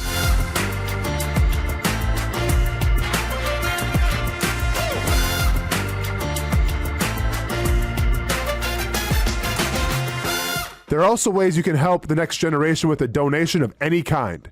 Just visit jaxpal.org to get more information. Empower a future, inspire a dream with Jax PAL. When it's time to get a new car for anyone in your family, just remember, nobody but Nimnick, the #1 Buick GMC dealer in Jacksonville. Get the latest price breaks on 2023 and 2024 models or the newest 2025 vehicles in the showroom on Phillips Highway or shop online at nimnickbuickgmc.com 24 hours a day. GMC Sierras, Yukons, and the redesigned Acadias, or get the all-new redesigned line with Buicks. It's nobody but Nimnick, and part of the reason why is this is a first-class buying experience here at Nimnick Buick GMC. You're not just a customer, you're a friend. This is about getting a vehicle that best fits you and getting you on the road, and also helping you and your family down the road. Nimnick has a treating you right guarantee, courtesy, respect, fairness. The most Buicks, GMCs, and Jacksonville's only Car Bravo dealer, nobody but Nimnick. Who has put in the most years and stands behind a better experience? Nobody but Nimnick. GMC. We are professional grade. Welcome back to the Brent and Austen Show, streaming on the Action Sports Jax 24/7 network. Welcome back to the show, Brent and Austen Show, Action Sports Jax 24/7 network, and Austin in fight camp, so he'll be in and out most of the next few weeks, really, and we've done this before, so he'll join us from Orlando, then back here. We're all over the place this week. I'll be on the road a bit tomorrow. We'll also have a check-in with the Jacksonville Icemen. They've got their school day game, a second one this year. Icemen got to get going. They lost 7-0 yesterday. Bad loss. Game Saturday night was on My TV Jax, Star Wars night. Got a Valentine's Day game coming up in a couple of weeks, too. So hopefully Icemen can get healthy and get rolling. But we'll jump in from down there tomorrow. So we'll have some live looks down at the kids' game. A lot of 6-7 going on tomorrow. At the Iceman game. Let's see, Wednesday. I was going to do the show on a boat Wednesday. Almost went fishing, but it got canceled last night because now the winds are way up. So it didn't matter for the temperatures, though.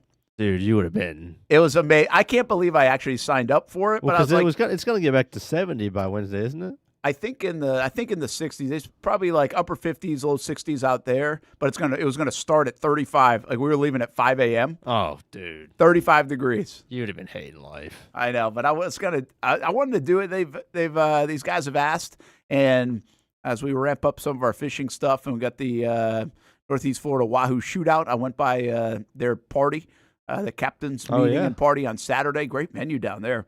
On Saturday, so we'll show some of that Thursday on Let's Go Fishing. Also be back in studio on Thursday. I'll actually be at TPC Sawgrass on Thursday as we get closer and closer to the Players' Championship. This isn't really related to that, but I'll be out there. And we're thinking about doing a little bit of a prop hour, a Super Bowl prop hour for Friday to get you set and have some fun with the Super Bowl. And speaking of the Super Bowl, I just think it's funny with the way our business works, and I don't know if anybody else feels like this. I've been to a lot of Super Bowls, Radio Row, and I mean, going back now 25 years, been to Super Bowls. So you've seen it change. Radio Row used to be the place where I swear you could see some of the people that were at the Grammys last night on Radio Row. You don't really see that anymore. Now, maybe there's someone that pops in, but you really, I don't know if it's like, I don't know how you want to quantify it, but it's like the A-list people now get paraded to the sets of the ESPNs of the world or the Yahoos or the FanDuels or whoever's got the most money, right? They'll be on with Kay Adams and McAfee, but they don't parade around Radio Row and stop by the Brent and Austen show. Sure. They just don't. Like, you used to be able to go up to them and try to get them. Like if you hustled, you could try to get some of those. Now you probably weren't, but you could if it worked out. And so over the years, you have some really cool guests, and that's part of the reason you go. What's interesting to me, even when I was at the over at 1010, when we would go, because like a couple of those guys would go, and I'd be there for TV, and we'd do some stuff, and you'd almost get like complaints from some of the listeners that like the interviews that you're doing, or maybe it wasn't complaints. Maybe I just thought of this, or somebody else internally was thinking of it. Like, if you don't have an A-list interview, people weren't really that excited about it. They weren't that interested. So, I mean, or just a unique. Like, I remember Austen and I went, and you're getting some of the UFC guys on or the boxers on. Like, if Evander Holyfield's walking around, like, that's pretty cool. I think people say, oh, that's kind of neat. Don't hear that every day. But if you're getting, you get Terry Bradshaw only so many times, and people are like, yeah, okay, I've heard him. They're not that excited about it. So it's an interesting deal now at that whole week. And then on top of it, like we think Super Bowl is such a big boon for advertisers and maybe even TV stations and networks, and it's such a big event that you think, hey, the week is here. This is going to be an unbelievable week of talking about the Super Bowl. And it's like, we got 15 hours here on the Brent and Austen show. I don't know how many hours of it we're going to be talking about the Super Bowl. Like, Delphonic and Glenn and others who are everybody, I don't know if you really give a damn about Seattle's rushing attack. Like, really? Like, who cares?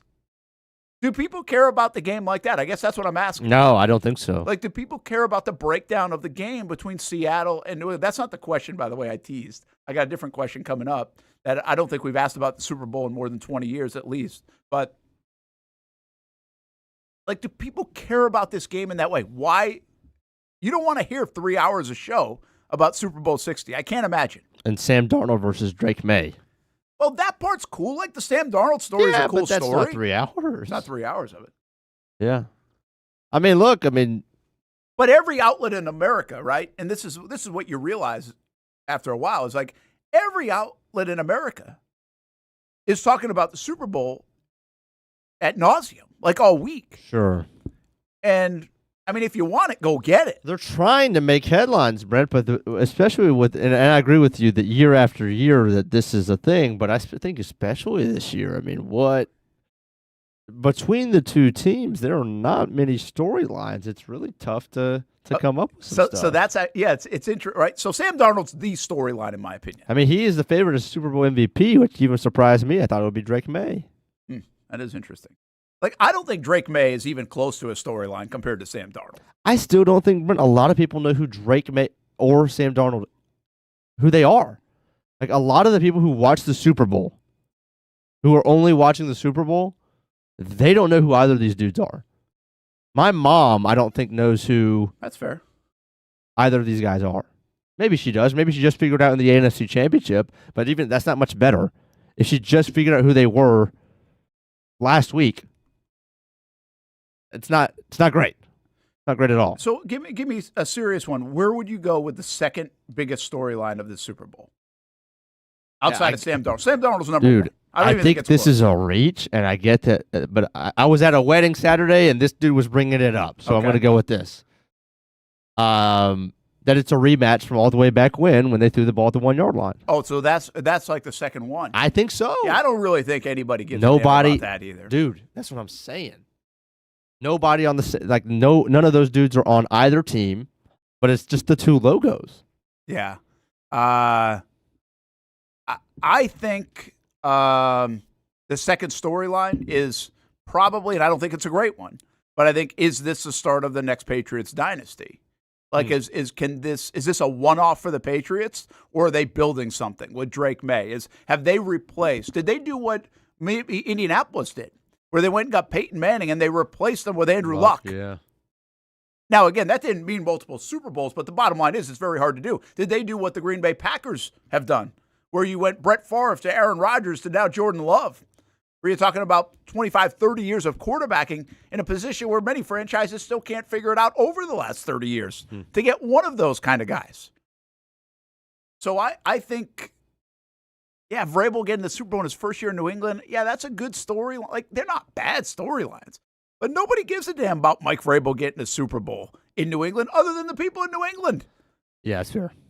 Like, because he was a player there. Okay, cute story.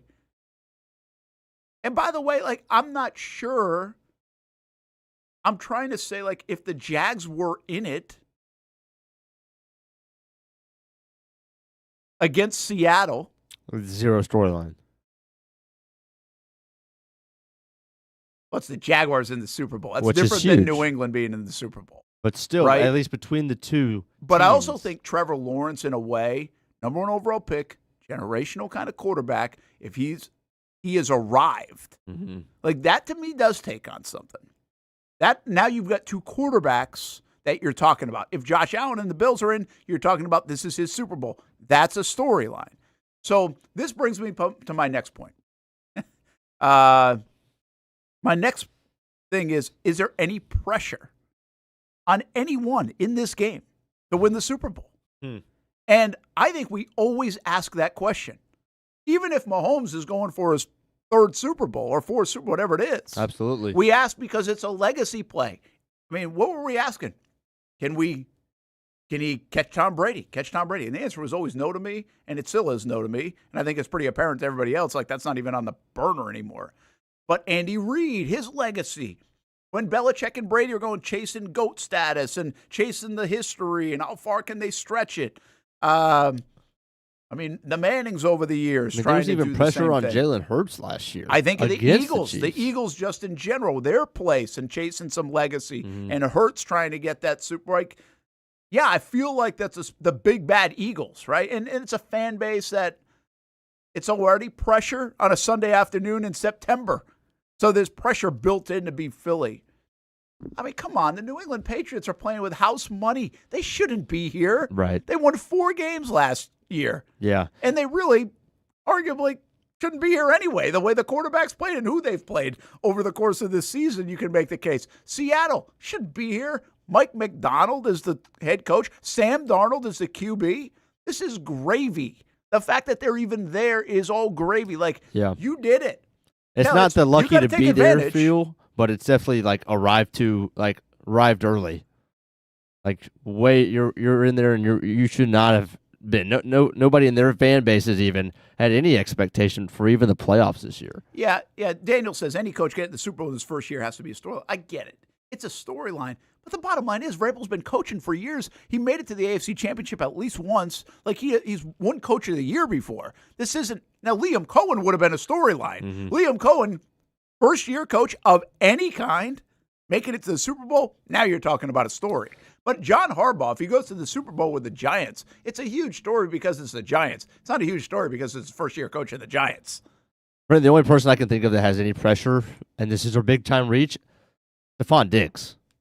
Because at the end of his career. And it's only because of the social media page, who have that picture of Diggs when he was on the Vikings looking at, the celebration. It's an iconic picture. And Diggs, his name is obviously in NFL playoff lore. Diggs, sideline, touchdown, right? He's the only guy. It seems like it's now or never. And not that, Diggs has this gigantic fan base around him that really wants him to win the Super Bowl or not. I don't think the majority of people necessarily care. Like I said, it's a reach. But for a guy who's probably at the end of his rope and has a lot of playoff history behind him, I would say that he's probably the only guy that has any pressure on him, especially because he is still the number 1 receiver for New England. Yeah, that's a good I get what you're doing. I feel like Diggs to me is not – it's not like Larry Fitzgerald trying to win. No doubt. Because nobody likes Diggs. I agree.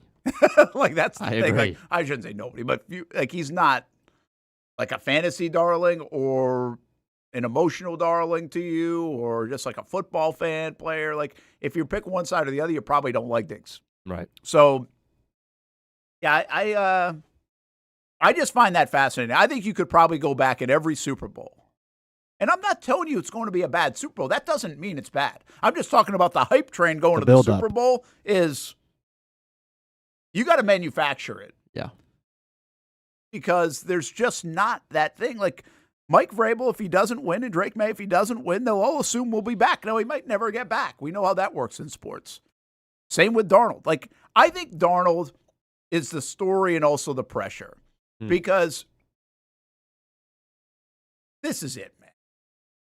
Like, no, this is it. Like, maybe they're good for years to come. I would think they're going to be pretty good for years. But he just had a tremendous season overall. They really have everything coming together at the right time before anybody would have expected. Their drafting has been great. Their Jackson Smith and Jigba has been awesome. The way they've built it, very good. To kind of crescendo here in a year where there could have been 8 to 10 teams that could have been as fortunate to these two teams getting to the Super Bowl, where it could have crescendoed for those teams too. This wasn't a favorite going into the year. In fact, I think I saw they had pretty long odds to win the Super Bowl. So, yeah, could they be? I think they're going to be in the mix next year, but I'm not going to pick them to win the Super Bowl next year. I think people will pick the Detroit Lions to win the Super Bowl and the Rams to win the Super Bowl and San Francisco to get it right and win the Super Bowl and stay healthy. Sure. Maybe before they'll even pick Seattle. So, yeah, I think the pressure is on Darnold because the time is now. Like, the one thing that happens, I think, in sports that probably doesn't get talked about enough is in the Final Four and the Super Bowl and the World Series and things like this. Like, it's unbelievable to get there. We've all played sports like, man, I just want to get there. That would be so awesome to get there. And what you have to be afraid of a little bit from your team perspective and everything else is to take that breath and be like, we got here. You exhale now. Well, I think what's often missed, and the great ones do it, and by the way, I'll go back to the Miracle on Ice, where he skated the team like super hard after they beat the Russians. Yeah. Because he's like, if you don't win the gold, it doesn't matter. Well, to me, that's a little bit where Darnold specifically stands. Because I don't know where he is on the elite quarterback list. He's played really well, and he just played awesome in the NFC Championship game. But if you're asking me to say if Darnold gets this chance again, I say no. So this, to me, feels like your chance. Now or Drake never. May and Mike Vrabel, you tell me, all right, Brent, they make another Super Bowl. I'll say I'll sign up for that. I'll sign up for that. Darnold, I don't think so. Like, I don't think so. I don't think this is lucky. I think this is awesome. But I also am not betting on him getting to another Super Bowl. I think there's a lot to get through, by the way, in the NFC in general. But I just think this is the time. And so to me, the pressure is for all these guys because this is your chance. But specifically, in my opinion, for Darnold, the time is now. You got to pounce. You've got to be able to deliver on this. And that's where the pressure falls because I will not predict Darnold to get back. I think this is his opportunity, much like it was Trent Dilfer's opportunity. Flacco. And Flacco's opportunity. See, I think this is more Flacco because I think Flacco was a good player. We argued whether he was an elite player at the time, especially with what he did in the postseason. He's not Dilfer. Darnold's better than Dilfer. This isn't like Dilfer, let's be honest. I mean, he just wasn't that good, and he was totally there on the heels of defense. Darnold just threw for 350 yards in the NFC Championship game. Yeah, they're both good. That was way more Flacco. Defense and offense. Right? So, again, I'm not trying to slight Darnold. I'm just telling you, I'm not betting on him ever getting back to this game. Yeah, I mean, well, first of all, I agree, and I don't think it's hating on Darnold to say that. I mean, look, nobody, I don't think, would have said 5 years ago that Burrow wasn't going to be back in a Super Bowl. But he hasn't been. That's true. And you look at the next couple of years, when is he going to go again? It might be a long time or ever. So, obviously, the odds are way stacked against. Of course. Even Drake May. I mean, Drake May could be the Burrow story. I mean, what was Burrow in his second or third year? Second year. By the way, they all could be the Dan Marino story. Well, there's no doubt about it. There's no doubt. So, I mean, the amount of quarterbacks that, I mean, have gone once and you never see him again. 100% you got to. And if Sam Darnold doesn't win, I think it does. I mean, it's almost nothing more than a feel-good story in 5 years. That the guy overcame a bunch of odds and you know, all the social media ghosts and all that stuff, and turned in a nice career and got paid and did his thing. That's it. Yeah. That's it. Yeah, it's interesting you bring that up because like Cam Newton as well, Ryan says, and listen, it's supposed to be hard to win the Super Bowl, to go to the Super Bowl. That's why in Jacksonville, you still feel a certain way. In the building, they still feel a certain way because, sure, to start the year, halfway point of the year, were you saying this is a Super Bowl caliber team? No. But the way the year worked out, the way they were playing football for 2 months better than maybe anybody in the league. Mm-hmm. They know if they had won that game, they had as good a chance as these two teams to be in the Super Bowl, and felt like they were better than the Patriots, in my opinion. I felt like they were better than the Patriots. I think they do, too. I think they also felt like they were better than Denver. Heck, they had already proved it, especially with a backup quarterback in. So that's what I'm talking about. This is now the Darnold thing. He'll kick himself forever if he doesn't play well because this is the opportunity. And I felt that way only 2 times since, really 3 times since I've come to Jacksonville. In 2010, the Jags were 8-5, had a chance to go to the playoffs, lost all 3 games.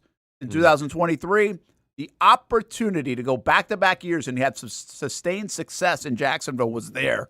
They were 8-3. They needed one more win. They couldn't get it. Missed opportunity. And this year, they took advantage of an opportunity so well that they won they just had a tremendous couple of months of football and earned that, by the way. But they gave themselves an opportunity that felt like now they missed the opportunity of all years. This is the year. Their quarterback was playing as good, if not better, than anybody outside of maybe Josh Allen. Mm-hmm. And probably Matthew Stafford, I would think. But at the late stages, he's playing better than Drake May. So I think that's where you miss. Well, that's where a guy like Darnold will miss. That's where you just asked the question. I think it's a really good question. I would bet right now Joe Burrow doesn't make it back to a Super Bowl. Right now. I bet he has the Dan Marino career. I bet you that would probably be minus 300. Yeah, and it should be. It's hard. Yeah. Really hard, especially like all the quarterbacks you have to get through usually.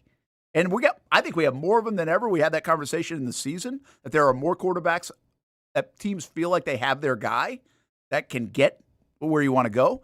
And so really the ultimate question is now, and this is a better time to ask it, do you think right now Trevor Lawrence is going to play in a Super Bowl in his career? Odds would say no. Yet I feel like something about Trevor that has me saying yes. Well, I think it's the fact that he's won everywhere. I really do think. I mean, there's a confidence I have. Seen him perform on the biggest stages. Yeah, there's a confidence I have in him finding a way to that big game because he's always done it. And I don't know. Now, listen, again, I think you would. That's not true. I was going to say Andrew Luck, but Andrew Luck didn't find his way to big games with Stanford. No, almost no successful NFL quarterback has. Like as far as. I don't know who lines up with Trevor. Like Jalen Hurts, actually. I mean, I guess. No, Hurts is that guy. Like Hurts knows how to win. Yeah, and Bryce Young. Burrow obviously won one, but I think even still he's different than Trevor. In the like college football of people would say Trevor was way ahead of Burrow as far as he did it for 3 years. Burrow did it for 1. I feel like I wonder what the chat says. If I'm putting this out there right now, will Trevor Lawrence play in a Super Bowl? Not that I hope Trevor Lawrence plays in a Super Bowl. I'm going to say I would say yeah, and I hope it's in Jacksonville. Mm-hmm. But I also don't think. I think there's a decent chance Trevor Lawrence isn't in his in Jacksonville's entire career. Oh, I don't want to hear stuff like that. Well, I mean, you don't have to hear it. I mean, freaking Tom Brady and Peyton Manning weren't. For sure. All right? So it's doesn't make Aaron Rodgers isn't. He's now on his, 3rd team? Matt Ryan couldn't even finish with the Falcons. Yeah, so, I mean, that's just the way it is. That's almost fact that Trevor Lawrence won't finish his career in Jacksonville. Mm-hmm. I'd be surprised if he did. I wonder if Mahomes will. I think it's fair to wonder. And I think I would bet against it. But maybe it's different. But bottom line is, I would bet. I would wager now. Here's what I'll tell you this. I would wager that Trevor plays in the Super Bowl and Joe Burrow doesn't. I'll take the parlay. That's pretty good odds. Yeah, that would be that'd be a good parlay. Has a QB ever won a Super Bowl and a Natty? Well, I mean, Hurts won the Natty, right? Yes. But he wasn't necessarily the quarterback at the end of it. Yeah, it says Montana. You have to go back to Montana. Notre Dame and 49ers. Ken Stabler. Montana won in Notre Dame, huh? What it says. What was that? Would have been what, like 80? 90, 80 77. Georgia. 77, okay. Ken Stabler won at Bama and with the Raiders. Raiders, yeah. And then Namath. So Hurts isn't on there? No, Hurts was. Oh, okay. Yeah, Hurts was the most recent. And Namath as well. Bama and Jets, obviously.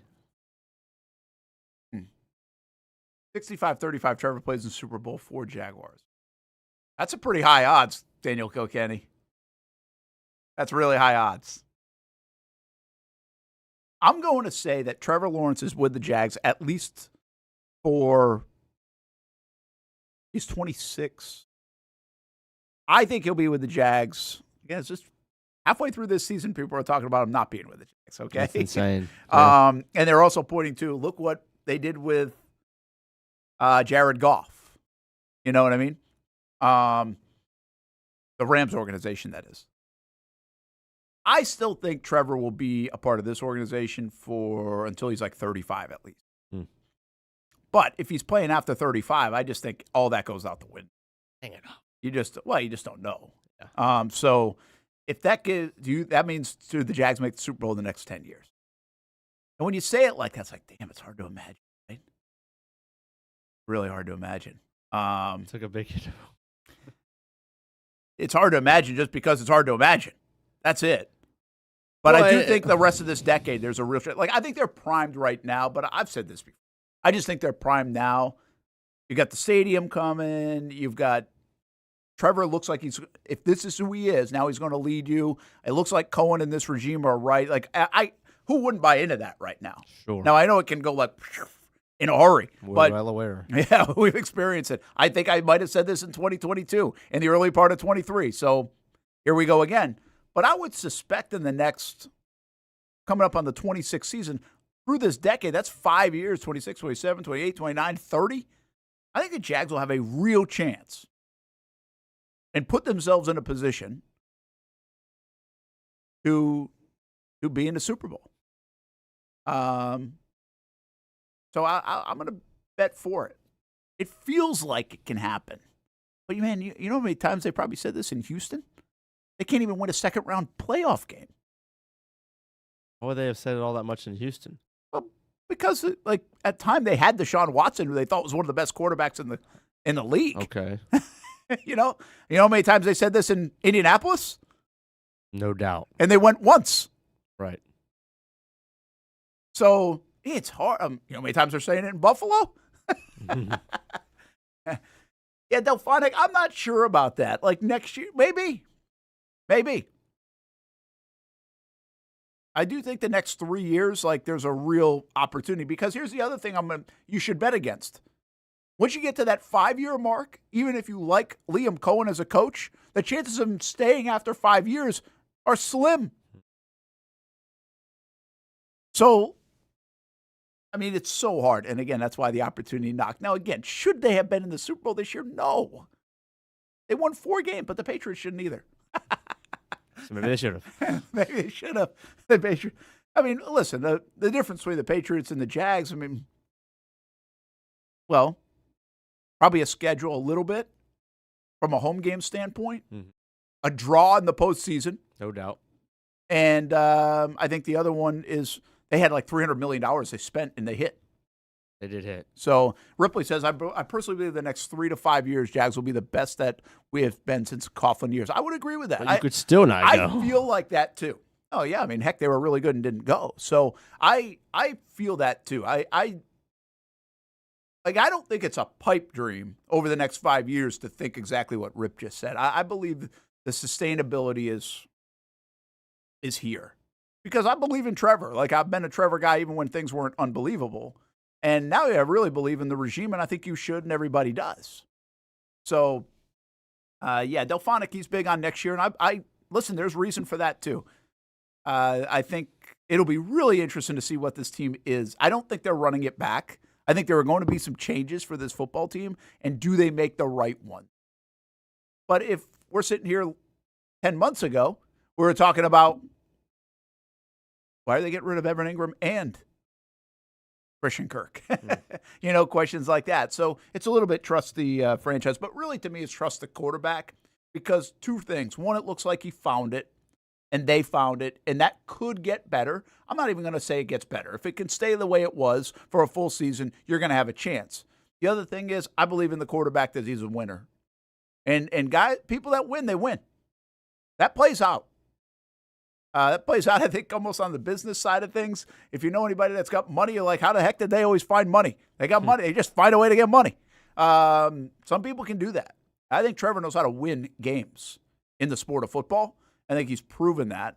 And now he's got the setup that should help it. So that's where my eggs are in that. But, man, it's going to be hard. I can tell you that. That'd be a hell of a parlay. That's my parlay for the day. If you could do a thing, my parlay is Trevor to the Super Bowl. Mm-hmm. Burrow never again. Glenn says 3 times technically for the Colts. Is he meaning franchise? Like Manning only went to 1 Super Bowl and won it, right? With Indianapolis? And maybe... Does he mean the organization? I was saying more through the Manning years. I mean, the Manning thing had to be so frustrating in Indianapolis. Sure, they won one, but they were like there every year and ran into the Patriots. It was like Phil Mickelson to Tiger Woods. They went in 2010 and lost to the Saints. Oh, they went that year. And they'd won in what, 08 or 09 down in Miami? Oh, 7? Yeah. Golly, it was that. So they went twice? Yeah, I'm seeing twice. I don't remember them losing to the Saints. I guess I should have remembered all that. I think I was there. And that was like Manning going back to New Orleans and all that stuff. Now it's kind of starting to come back. 31-17. Getting old, people. Getting old. Was that Tracy Porter, pick 6? Ah, yeah. Hey, when we come back, Brent and Austen show, I got a tennis question for you. We won't spend an hour on tennis, but it's got to do with class and GOAT status. Okay. All right. I want to ask you about this guy. Oh, yeah. We got a whole lot of discourse of how much time can we take off? I mean, Joe Brady's on the other side of it. I mean, how much being a dad important? Stewart. Yeah, this is a fascinating discussion. We'll talk about it when we come back here on the Brent and Austen Show. If you don't see a pit, it ain't legit. When you hear that, you think Bono's Pit Barbecue, a staple in Northeast Florida now for 75 years. A place that feels like home with friendly service, a meeting place for friends, family, or business occasions. On the menu, the corn nuggets are a favorite in our house, but there's something for everyone. Sandwiches, platters, salads, sides, desserts, and family feasts. You see Bono's all over the place in Northeast Florida. You know, there are almost 20 locations in the Jacksonville area now, so stop on by, sit down, and dine in with Bono's. You can also take it to go. There are drive-thrus in many of the locations, and they have delivery options too. Just download the Bono's app to make things easy. I signed up for the loyalty program, and you can too, to get special offers. If Jacksonville is home, few things feel more Jacksonville than Bono's Pit Barbecue. Celebrate 75 years and many more to come. Bono's Pit Barbecue. If you don't see a pit, it ain't legit. Hi, I'm Greg Mackey from Cycles of Jacksonville. Whether you're looking for a side-by-side, ATV, motorcycle, or scooter, Honda has what you need. The Honda Talon. Ultimate performance meets family-friendly fun. Prices starting at $363 a month. Or the sporty Honda CBR 650 starting at an affordable $204 a month. Stop by and choose your adventure from a full line of Honda products. Only at Cycles of Jacksonville on Atlantic Boulevard. Family owned and operated since 1983. Hello, I'm Kenny Lay of Kenny Lay & Associates. Since 2003, our firm has fought exclusively for the rights of men in family law. Divorce, modification of child support, alimony, custody, and more, all for men. A father is vitally important to a child's life. and being a man is not a reason to pay more in child support or alimony. I'm a single father. I get it. If you have a divorce or other family law issue, contact Kenny Lay and Associates at divorcemenonly.com.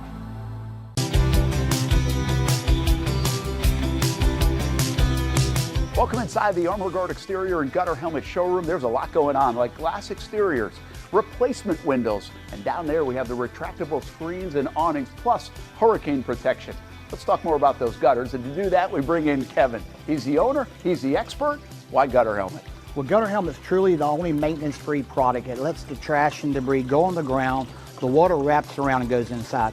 Unlike filters, they sit on top of the gutters, and the trash and debris build up on top of filters, which requires maintenance. With Gutter Helmet, we're going to keep you off the ladder, the most dangerous thing in your garage. With Gutter Helmet, you'll never clean your gutters again. So get off the ladder and put on the helmet. Gutter Helmet. Get a free estimate at gutterhelmetofnorthflorida.com. You can also call 904-762-7779 or visit the showroom on St. John's Bluff Road in Jacksonville. In this video, I'm going to show you how to easily access Action News Jax Now using your Roku device. First, launch Roku. Next, use the menu list to scroll down to the search feature. Then, use the remote to enter Action News Jax into the search bar, and then click Action News Jax thumbnail. Once you see this screen, go ahead and select Add App. Wait a few seconds for it to install. Once it finishes installing, press the star button on your remote and click on Move App or Move App to the top. Finally, select the app back on your home screen to open it. Now you can watch all the great content on Action News Jax Now. Live daily breaking news. We have breaking news happening right now in Clay County. First alert weather and traffic. Looks like we have a tornado warning. Let's take a look at that. Action Sports Jax 24/7. We've got the Brent and Austen Show daily, live sporting events, and long-form interviews you can't see anywhere else. And shows like Law and Crime and much more. And that's how you access Action News Jax Now using your Roku device. Most of us know how to throw.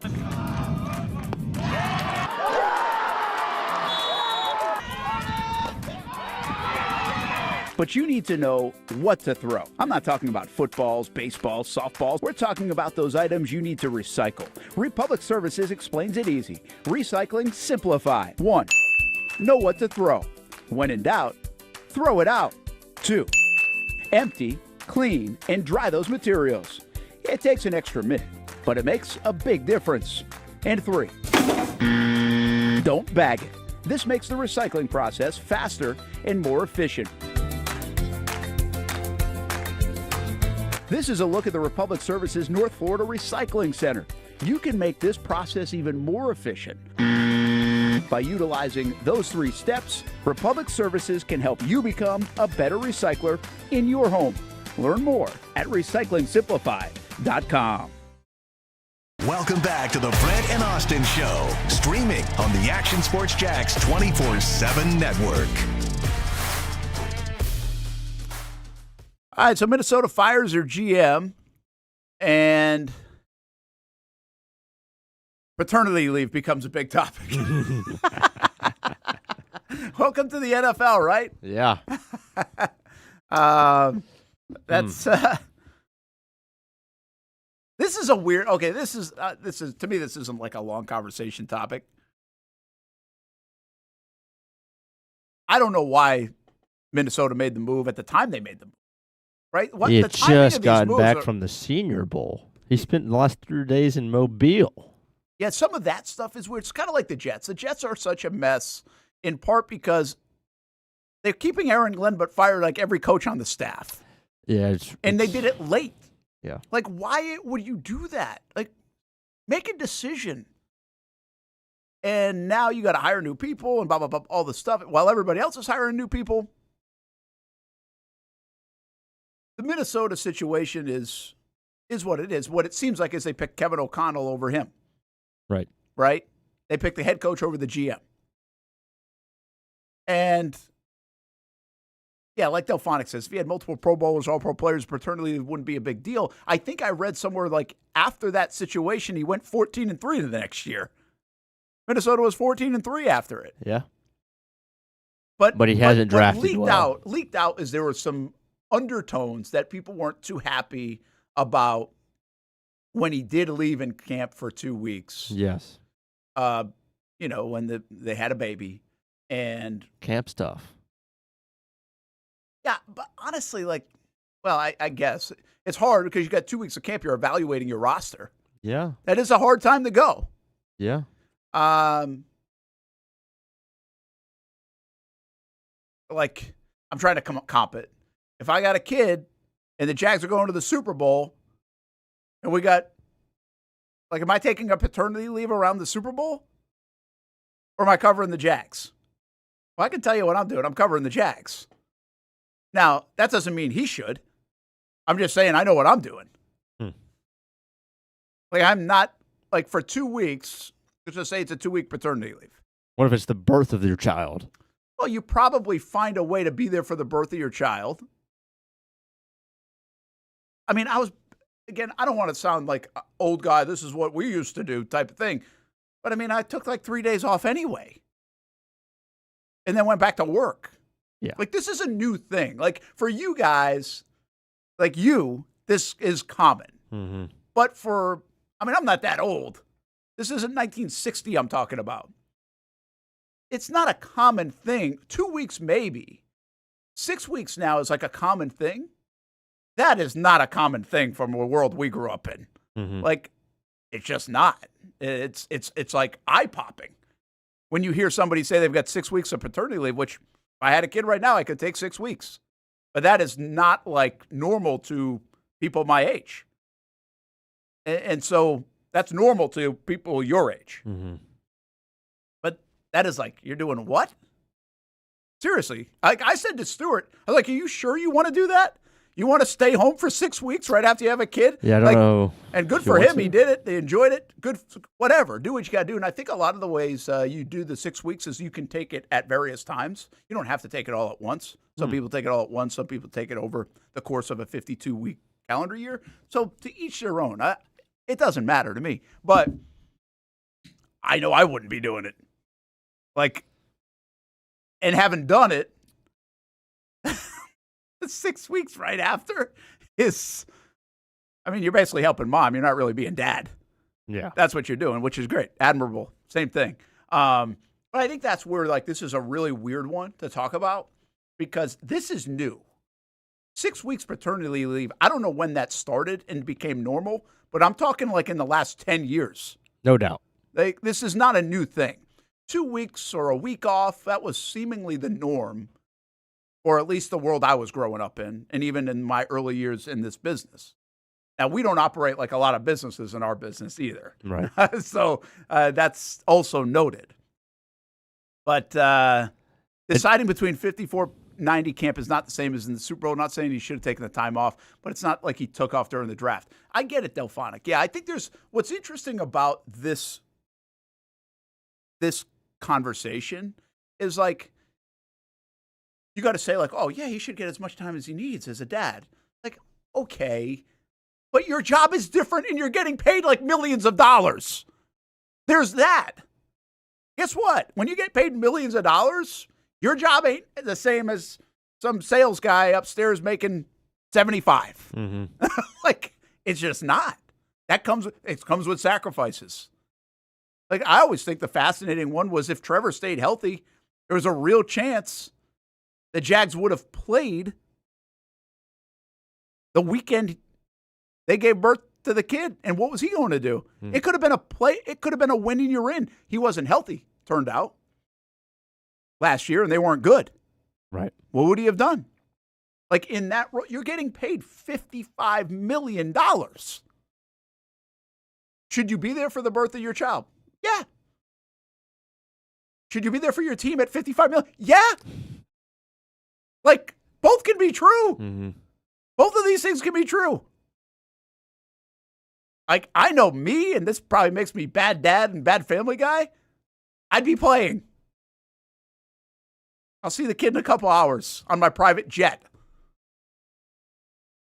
And by the way, it's the greatest day of my life was the birth of the kids. It's unbelievable, even better than the wedding. No. Wedding's first. That's second. There you go. No, that's not a politically correct thing. The wedding was better. Oh. Okay.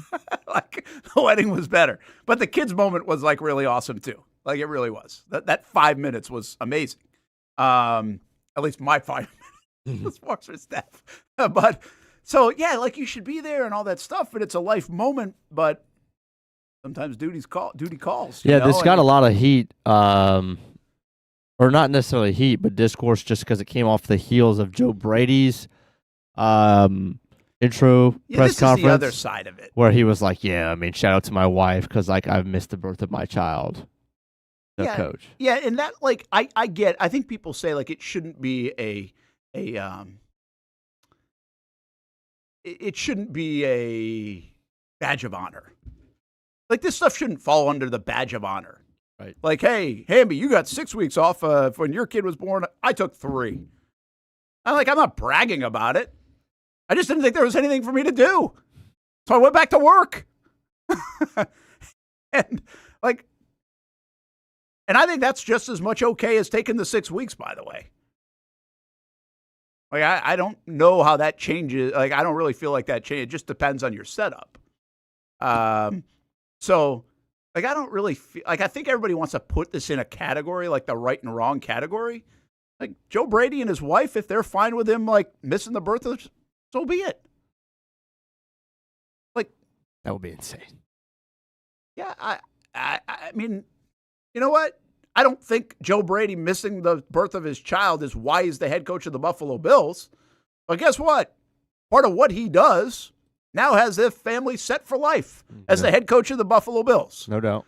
Well, what's more important, setting your family up for life or being there for the birth of it? Like, having a front row seat. I don't know. You be the judge.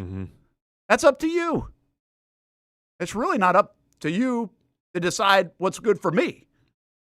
So, but I do think it's reasonable to, I think this is fascinating because, first of all, who gives a damn if he was there for 2 weeks or not? Does it have a direct correlation of whether the Minnesota Vikings were good or whether he got fired? No. I don't think it does. He's got a whole staff. They've got coaches. They've got film, all this stuff. I don't think it's why he got fired. I think it's interesting that this stuff comes out. If I get fired tomorrow, you'll start to hear about some things that come out, not because I got fired because of it, but you'll be like, oh, right? Like, that's what happens. No doubt. Well, especially as in public for this guy when he gets fired. So somebody leaked this out, like, hey, they didn't love the fact. Well, there's probably a lot of damn things I do here at this place that they don't love, that somebody would probably leak out after the fact, but I didn't get fired for it. Sure. So, like, that's one of these things, which is like, whatever. But I think it's a fascinating conversation that it's become about, should you be there for the birth of your child or not? But the reality is, good for him if he was able to do it. And they figured it out, and your workplace is good with it, and you were organized enough to get other people to get you the film, and you were able to watch the film. And now if you got a direct correlation of, well, because I wasn't there, I picked the wrong guy for the 53. Yeah. If you can show me some direct correlation between that, then we can have a conversation. Okay, he's a dummy. Sure. Now, I'll also say this. Forget the badge of honor, but I do go back to what I said. If you're getting paid millions of dollars for a job, your responsibility is different than the guy making 80 grand. I agree. Like, it just is. You signed up for it.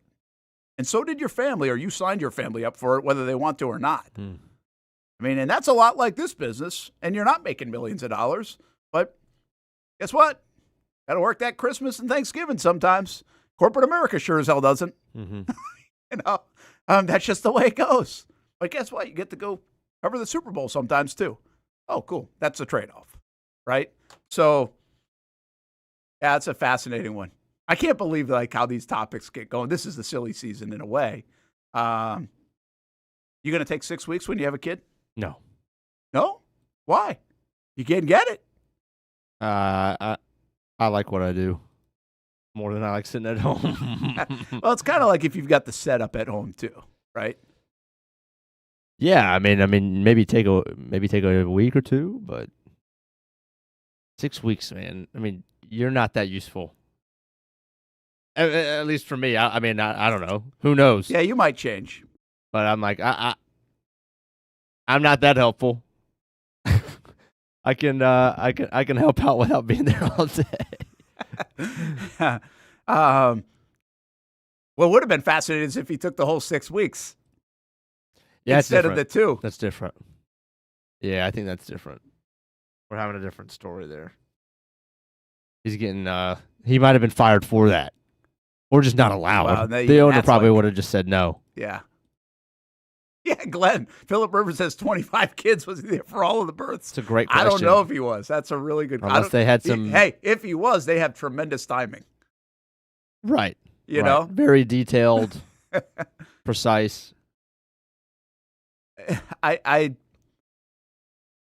Yeah, this is just wild.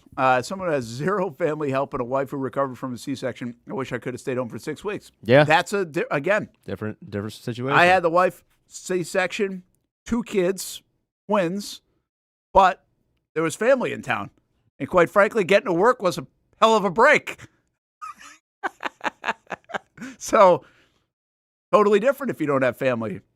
But at that time, I was just like passing footballs to Steph for feeding time.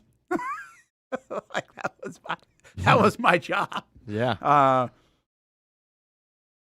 Wild. I think somebody else said, I didn't even know this. I know in European countries, there's vacations and everything are totally different. Mm-hmm. But I think somebody said in Germany, the mom gets 2 years off. 2 years. Somebody did say that, yeah. Holy cow. We might be moving. We might be moving. Just kidding. That's wild, Glenn man. says, I think the money narrative has no bearing. I think you're totally wrong about that. Okay, if it's not money, it's responsibility. I mean, you're paid a handsome sum of money because of your responsibility to the organization, specifically at certain periods of time right. in your title, and you are paid as the number 1 or 2, 3 top person, and quite frankly, they're paying you like you're not replaceable, or there's nobody to your equal. So, like, if you have an unbelievable situation, but if you have a controllable situation in terms of, hey, I can get here now, but again, he kind of did control it. He controlled it by working from home and looking at the tape, which I don't think is really that different if you were in the office. So, but I do think the money and the responsibility does matter here. I don't think you can comp. I don't think you can comp what those guys do with what the secretary in Minnesota does. Mm.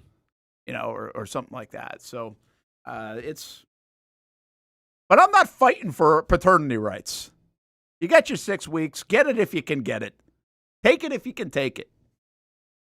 Is 6 weeks like the normal now for across all? I don't know. If it is at our place, it's got to be at least that everywhere else. Right. Great I think point. we're the last ones to adapt to like what. But like if you work at Publix, if you've been working at Publix for 30 years, can you take like 6 weeks paternity leave? Is that like a thing? I don't know. That might be the normal thing. That might be like a federal thing. That's the one thing. Like I'm not afraid to work, like the job, all those kind of things. But the one thing you learn is a little bit. Well, I don't know if I fully learned this, but I appreciate is you got to get yours. You know? The company's going to win with your work. You can win some things too, you know. And if 6 weeks paternity is it, great. Well, the mom should definitely get it. But I kind of like the idea of dads being involved a lot more too. And I think that was maybe some of the motivation behind it. I have no idea. But that's a good thing. Because there's been so many questions over decades and decades and decades of how much dads are involved. Mm-hmm. And you wonder if even something like that certainly helps from a family standpoint. Dads are involved right from the get-go. So anyway, there you go. Paternity. I guess we did talk about it for a while. Fascinating. Sports. See, sports gets us on all these life conversations. Looks nice here in Jacksonville. Deceiving. It is. It's actually not too bad today. No. But damn, was it cold over the weekend. Sheesh. Snow flurries. I saw them up at the airport. Did you? Did you see any? We had luckily I saw some icicles on big icicles because the neighbors ran the sprinklers. Oh yeah, I saw you send that picture out. Yes. I did not cover I got a couple of like baby palm trees in the back. We'll cover them. We lose them anyway. Like we cover them and we lose them. I was like, I ain't even. You should have ran the sprinklers. They're dead. I'm not running the sprinklers. So. You're crazy, but people did it. They weren't alone. No doubt. I actually worried about with the pipes, whatever. Mm-hmm. You don't usually have to worry about that down here. Second time this week, it was colder in Orlando than Alaska. That is nuts. Give me a break. We'll be back. We'll take a break, and I do have a tennis question for you when we come back, and a Jags conversation too. If you don't see a pit, it ain't legit. When you hear that, you think Bono's Pit Barbecue, a staple in Northeast Florida now for 75 years. A place that feels like home with friendly service, a meeting place for friends, family, or business occasions. On the menu, the corn nuggets are a favorite in our house, but there's something for everyone. Sandwiches, platters, salads, sides, desserts, and family feasts. You see Bono's all over the place in Northeast Florida. You know, there are almost 20 locations in the Jacksonville area now, so stop on by, sit down, and dine in with Bono's. You can also take it to go. There are drive-thrus in many of the locations, and they have delivery options too. Just download the Bono's app to make things easy. I signed up for the loyalty program, and you can too to get special offers. If Jacksonville is home, few things feel more Jacksonville than Bono's Pit Barbecue. Celebrate 75 years and many more to come. Bono's Pit Barbecue. If you don't see a pit, it ain't legit. Hi, I'm Greg Mackey from Cycles of Jacksonville. Whether you're looking for a side-by-side, ATV, motorcycle, or scooter, Honda has what you need. The Honda Talon. Ultimate performance meets family-friendly fun. Prices starting at $363 a month. Or the sporty Honda CBR 650 starting at an affordable $204 a month. Stop by and choose your adventure from a full line of Honda products. Only at Cycles of Jacksonville on Atlantic Boulevard. Family owned and operated since 1983. Hello, I'm Kenny Lay of Kenny Lay & Associates. Since 2003, our firm has fought exclusively for the rights of men in family law. Divorce, modification of child support, alimony, custody, and more, all for men. A father is vitally important to a child's life, and being a man is not a reason to pay more in child support or alimony. I'm a single father. I get it. If you have a divorce or other family law issue, contact Kenny Lay & Associates at divorcemenonly.com.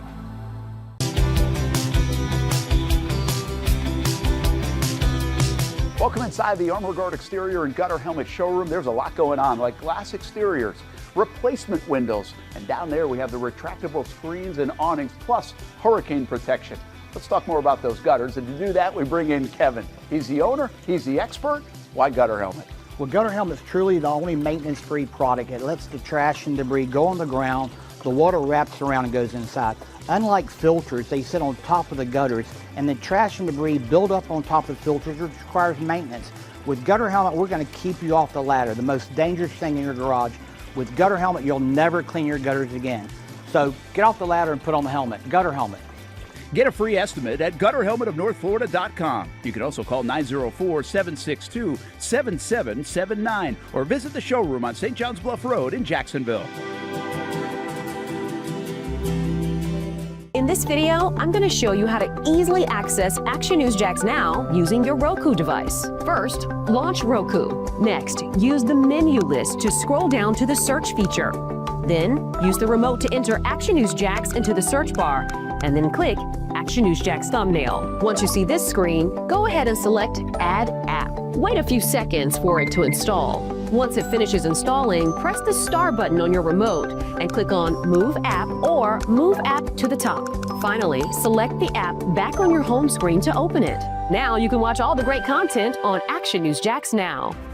Live daily breaking news. We have breaking news happening right now in Clay County. First alert weather and traffic. Looks like we have a tornado warning. Let's take a look at that. Action Sports Jax 24/7. We've got the Brent and Austen Show daily, live sporting events, and long-form interviews you can't see anywhere else. And shows like Law and Crime and much more. And that's how you access Action News Jax Now using your Roku device. Most of us know how to throw.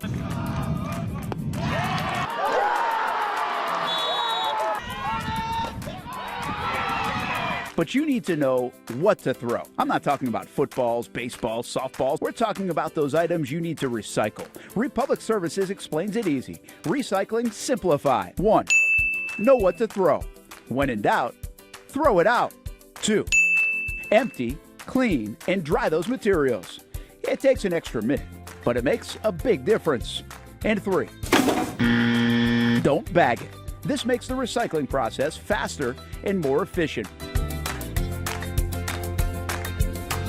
This is a look at the Republic Services North Florida Recycling Center.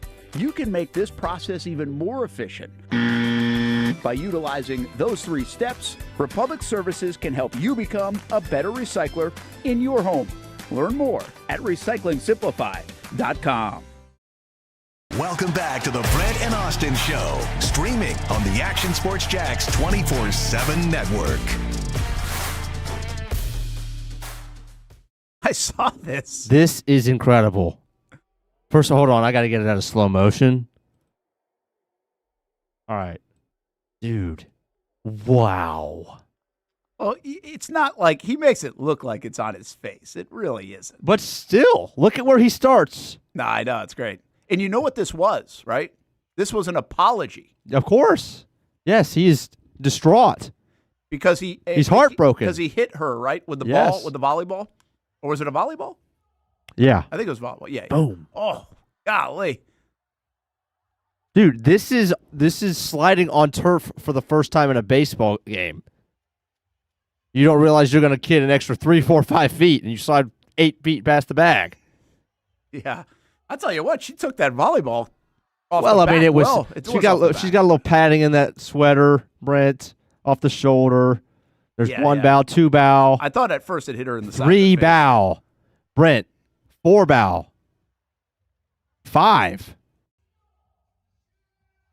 A lot of bows. That's pretty cool. Like Japanese culture. Man, that culture's sick. Yeah, it's like to watch like Shohei Ohtani and the way he acts. On Even when he gets field. hit, yeah, he's waving off his own dugout. Yeah, tip of the cap a lot of times. His conversations with yeah, it's really neat to kind of watch. And I don't understand everything. I don't not cultural enough here in the United States. Forget about anywhere else. But yeah, I think it's pretty cool to see some of that. A couple other things going on. I don't know if this is a big deal for Florida State. That brings me to this. Oh, you got another one? If Novak Djokovic, who was, centimeters away from hitting one of those, I forget the name of them, the ball girls. Yeah. What would we have seen from him? I don't think we would have seen that. That would have just been sorry. Well, I think he would have gotten DQ'd. That's what they say. If he had hit the ball girl? Out of frustration. Oh, out of frustration? Because he hit it out of frustration. Is that a thing? Like that's what I kept seeing. I'm not the maybe it's like you can get DQ'd. Yes. It would be up to like which day. It would probably I have kept to seeing be pretty Novak malicious. so lucky that this didn't hit the ball girl because he would have been out or something like that. All right, I want to get into that in a moment, but before I forget this, there's 2 things. Probably higher on the list than my tennis conversation. Gus Malzahn announced retirement this morning. Yes. From Florida State. An old friend. Yeah, Gus Malzahn, the cool part of the Gus Malzahn story for me is like he became widely known as the guy who had come through the high school ranks. Right? And not that everybody, now there's, heck, look at Anthony Campanile. I mean, he was coaching high school football. So I think it happens. But I think it became like it was almost when all of that happened with the Auburn stuff and then he won. I think that rise kind of gave a lot of love to the coach at the high school level. And Anthony Campanile will say it too, and he did say it in our sit down, like, hey, I don't really think there's that much difference. There are great coaches at the high school level. And so it echoes, it's like begs the question, like how many high school coaches could take a college program and do really well? Right. Now, I think there's probably not as many great high school coaches, or they would probably already be there for the money and everything else that is. So, but there are certain, do you think the late Corky Rogers could have coached collegiately and done very well? I got a feeling he would have. I think he's widely known as a hell of a coach. You know ball and you know coaching. Right? So is this a good thing for for Florida State For FSU? to kind of flip past Malzahn? Was it it worked? Yeah. It worked at times, especially when they beat Alabama. I was like, oh. Yeah, the vibe, I mean, because I know Malzahn well from UCF. I mean, obviously the Auburn days, of course, but I mean, I remember I covered his intro press conference when he was hired at UCF and everything in between a lot of that time. He seems like a guy to me who raises the floor of that offense very quickly, but also puts a cap on it. I think a lot of his stuff is old, to be truthful. And he gets a lot of credit for being a very innovative in the run game. I thought that's what we saw at Auburn, and you've seen his passing offenses at UCF. They were terrible, genuinely. So I think there's a chance now that FSU could be worse off here. I think you can't just eliminate that just because the record wasn't good and the offense wasn't great. There's a chance that it gets worse before it gets better, because the way that he was able to run the football, at least you beat teams just off of that last year. Some ACC teams, FSU just beat because they had more speed and he figured out how to run the football. Yeah. But they also lost the game because they couldn't throw the football. So maybe they get better. I think this one is really, really, Tim Harris, who's obviously spent time at UCF, is He's another high school coaching guy. Yeah. So, I mean, who knows? I mean, he hasn't really had his chance to really put his stamp on an offense. So it'll be a great chance for him, great opportunity for him. But I think anytime an old guy retires and the offense wasn't great, it's seen as, okay, this is an upgrade. And I just don't think it's necessarily the case. Yeah, I don't know. Here's what's interesting to me. That's what I just put out there. Does it matter at FSU? Because isn't there a thought right now that this isn't working? It's not going to work, but they can't afford to get out of it. Like, I don't really know how much hope there is in very little Tallahassee for Mike Norvell to kind of turn it around. Especially because their transfer portal class was crap. But I just feel like they're kind of doing to me what the Jets are doing. They're like, they feel a little stuck. Or with all due respect, because I really like Todd Monken, but maybe even what Cleveland's doing. They feel a little stuck. You got to get through the stuck time. And the answer isn't just to go like fire and get more money and do it again. It's more like, okay, let's take a step back and figure out, get our ducks in a row. And listen, if it works, great. But if it doesn't, where are we pivoting next? Let's not make emotional decisions. And I kind of feel like that's the case at Florida State. So I don't know if it matters who their OC is. And the other thing is Mike Norvell's an offensive guy. So Norvell, feels like he can contribute. Now, he obviously brought in Malzahn to kind of run it. And that was Malzahn doing it, you felt like, at least with his resume. But I would imagine there'll be some influence here from Norvell. And Norvell's a weird one for me because I know people can't stand him now if you're a Knowles fan. Like, they just want it out. The money thing is real over there, I believe, in terms of the buyout. And getting him probably should have been in the Final Four with Jordan Travis, and that raised the stakes of his contract and everything else.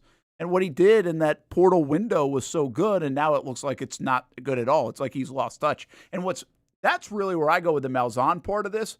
I think there are going to be coaches that really evolve and can move with the goalposts of the way the game changes. Mm-hmm. And there are going to be other ones that can't. And I think Malzahn probably for a bit could, but wherever it was going, now he can't. And so that's, I think, how you go from having Cam Newton and win the national championship or having success at UCF to now just getting stuck. It looked like he was going to have some early success at UCF in the second stint. Yeah, it didn't work. And then it just kind of hit a roadblock. Yeah. And when it does that, it's like, okay, well, you don't. To me, it says you can't figure this out right now. 100%. And I think that's at the NFL level, too, by the way. I think that's why you see a lot of this new blood. I think the new blood has figured it out to some degree, from O'Connell to Liam Cohen to McVay, of course, and others. It's like that's why the trend is that way instead of the old way, because the game has just changed so much. And it's not even just the game. I'm not talking about the actual football. The game in terms of the college landscape has changed so much. And the game that we talk about all the time and have been for years, Austen and I, the player has changed so much. The dynamics of the dollar has put power into a different position inside buildings, from quarterbacks to pass rushers to wide receivers that have more power than maybe a lot of other people, and they never had that power before. Used to be a very coach-driven, GM-driven, front office-driven world, even in the NFL. So I think that's why you get FSU trying to figure this thing out right now. The Gus Malzahn's looks like it goes off a cliff. I think that's why you give credit to a guy like Saban, who was able to move a bit. Mm-hmm. He was so defensive-oriented. He's like, this is how we win. We run the ball. We don't turn it over. We play fundamental football. And then he flipped. And, well, I mean, he still cared about those things. But he's like, all right, screw the defense. Let's go score 40 a game. That was one of the great pivots to allow him to have that continued success. I think not everybody can do that, or not everybody's willing to do it. And I think we see it in all sports. You coach baseball, we'll see that in baseball, where guys are like, yeah, I don't want to deal with this anymore. I do think we're seeing it in high school sports, too. It's like, I don't want to deal with everything that goes along with it. It's not the same. Forget about how much we're getting paid. I don't want to deal with everything. And I think that's, again, where like the Malzahns of the world, like, all right, see ya. Your time's done. And we'll see if Norvell and company can get it done. I think it's like one of the great wait and sees and let time expire programs going. And I don't know if there's a rescue from that. I hope there is, because I feel like Norvell's a good dude. I thought he was a pretty good coach. We're all praising him. He was almost the Alabama guy. Almost the Alabama guy. And now they can't figure it out. I just can't figure it out. And like, look at what Miami's done to figure it out versus what Florida State, where they were 3 years ago. And Miami's like, okay, we now know we're going to pay $10 million to go get the Duke quarterback, because that's what it takes. They got Cam Ward, they got Carson back, and now they're getting this kid. And by the way, when they got Cam Ward, they wrestled them away from FSU. And that's the start of the FSU demise. And the NFL draft. And the draft. And they did the same thing with Beck. But, like, I thought FSU, this is where we don't cover college in the weeds like some other people do. But it would be, and like you do on Stadium Pulse, but this would be probably more like it's more of a written kind of testimony, an article of sorts, that if you take the three programs, those three big programs, and see where they're at right now compared to where they were in the last 3 to 5 years, because I think Florida got so behind on, what was the one that transferred that promised them all the money? Was it Rashada? Oh, yeah. Jaden Rashada. Sacramento State. Didn't that start with him, though? Yeah. Where they promised him all this money, then Yes. that thing went sour and sideways. And Florida, got to remember, in this last 15 years, they were behind on facilities. It looked like they were behind in the NIL landscape of trying to figure that out. Took them a couple years to figure it out, and now they've got that set. Well, I thought Florida State got the jump on everybody because they were organized. And the book on Norvell was that he's a very detailed, organized guy. I think most coaches are or have to be good, but he was, and I think their administration was organized. And so as you're going through this transfer portal NIL world's transitioning, Florida State to me looks organized, Florida looks unorganized, and Miami, I mean, who knows what was going on. Now, you fast forward 5 years, Florida State's got their NIL program, looks good. Now, again, they get the coach right. That's a different story. But they were able to keep Baugh, so they got something right to be able to find him the dollars. It feels like they're in a good spot, getting talent, how they're doing it, all these things.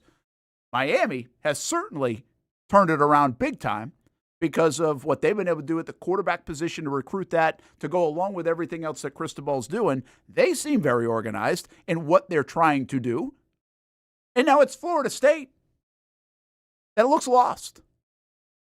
They got suckered into the landscape of today where the portal is like free agency. And so when you become the New England Patriots and go to the Super Bowl.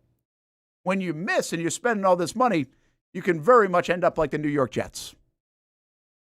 And Florida State over the last few years has proven both.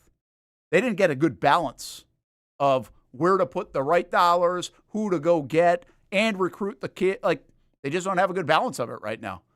It feels like Miami really does. I feel like Florida's actually in between. And now Florida State has flipped on its head, where I thought they were ahead of everybody else 4 years ago, now looks lost. And Florida might look lost, Delphon. I think some of that has to do with the coach. It feels like Cristobal obviously is the right guy right now at Miami. We thought in this kind of conversation just a couple of years ago, Norvell was the right guy and a hot guy. Mm-hmm. I don't know if anybody always thought that at Florida the last few years. Now is this the time? We'll find out. Like, I think Summerall's going to be pretty good, but it's kind of a guess. So, and now Florida State's going to be left catching up. And also they're like, it feels like Florida State's like the private equity group waiting for the interest rates to come down. That hurts. You know what I mean? Like, yeah. They're just like kind of stuck. They wanted to sell off, and they can't. Yeah. Because it's just not the right time to do it. And that's where they are. I feel like with FSU.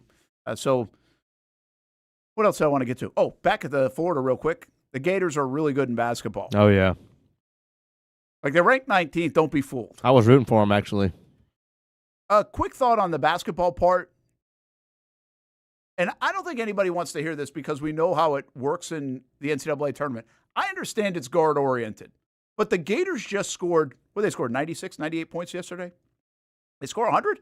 They got 100. No, it was 100 to 77. It was? Yeah. So they score 100 points. They hit 3 threes. Dude, insane. Like, that's unbelievable. And that's not the first time they've been doing that. Against Georgia in the first half, they literally had 20 dunks or lay-ins.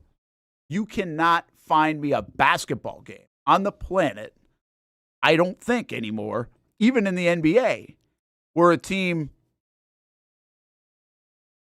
hits 3 3-pointers and scores 100 points. And wins. Well, yeah, I mean, if you score 100 points, you're probably going to win. Now, not in the NBA, but in college. Right. But 100 points, and they had 2 turnovers. So my question for you on this, if you're a Gator fan or wherever else, and this will be something to watch, are they going to abandon the 3-point shot and just play in the paint? Well, that's what a lot of fans have almost been asking them to do for weeks. But can you do it and win big? Because that's the ultimate question. Nobody thinks you can. And I'm not saying you have to have 3 threes. Like, maybe you hit 6. Right. But we know this. They're not going to be a team that hits 10. Mm-hmm. They're just not going to. But what Florida did yesterday in today's landscape of basketball, specifically college basketball, I think was one of the most impressive things I've seen. Really? That won't get talked about because we know Florida's good. So they're just like, they're good. No, it's bigger than that. They scored 100 points in a college basketball game, which already is a not easy thing to do. It's getting more and more popular. And UNF almost scores 100 and gives up 100 every game. But 100 points, made 3 threes. The other team made more threes than Florida attempted.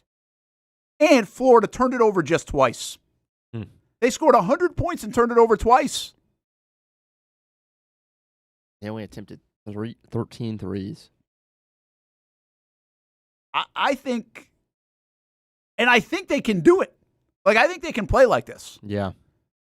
But they're going to have, do they feel like they can play like this and win big? I don't know if people do because, again, guards win the day in the NCAA tournament usually.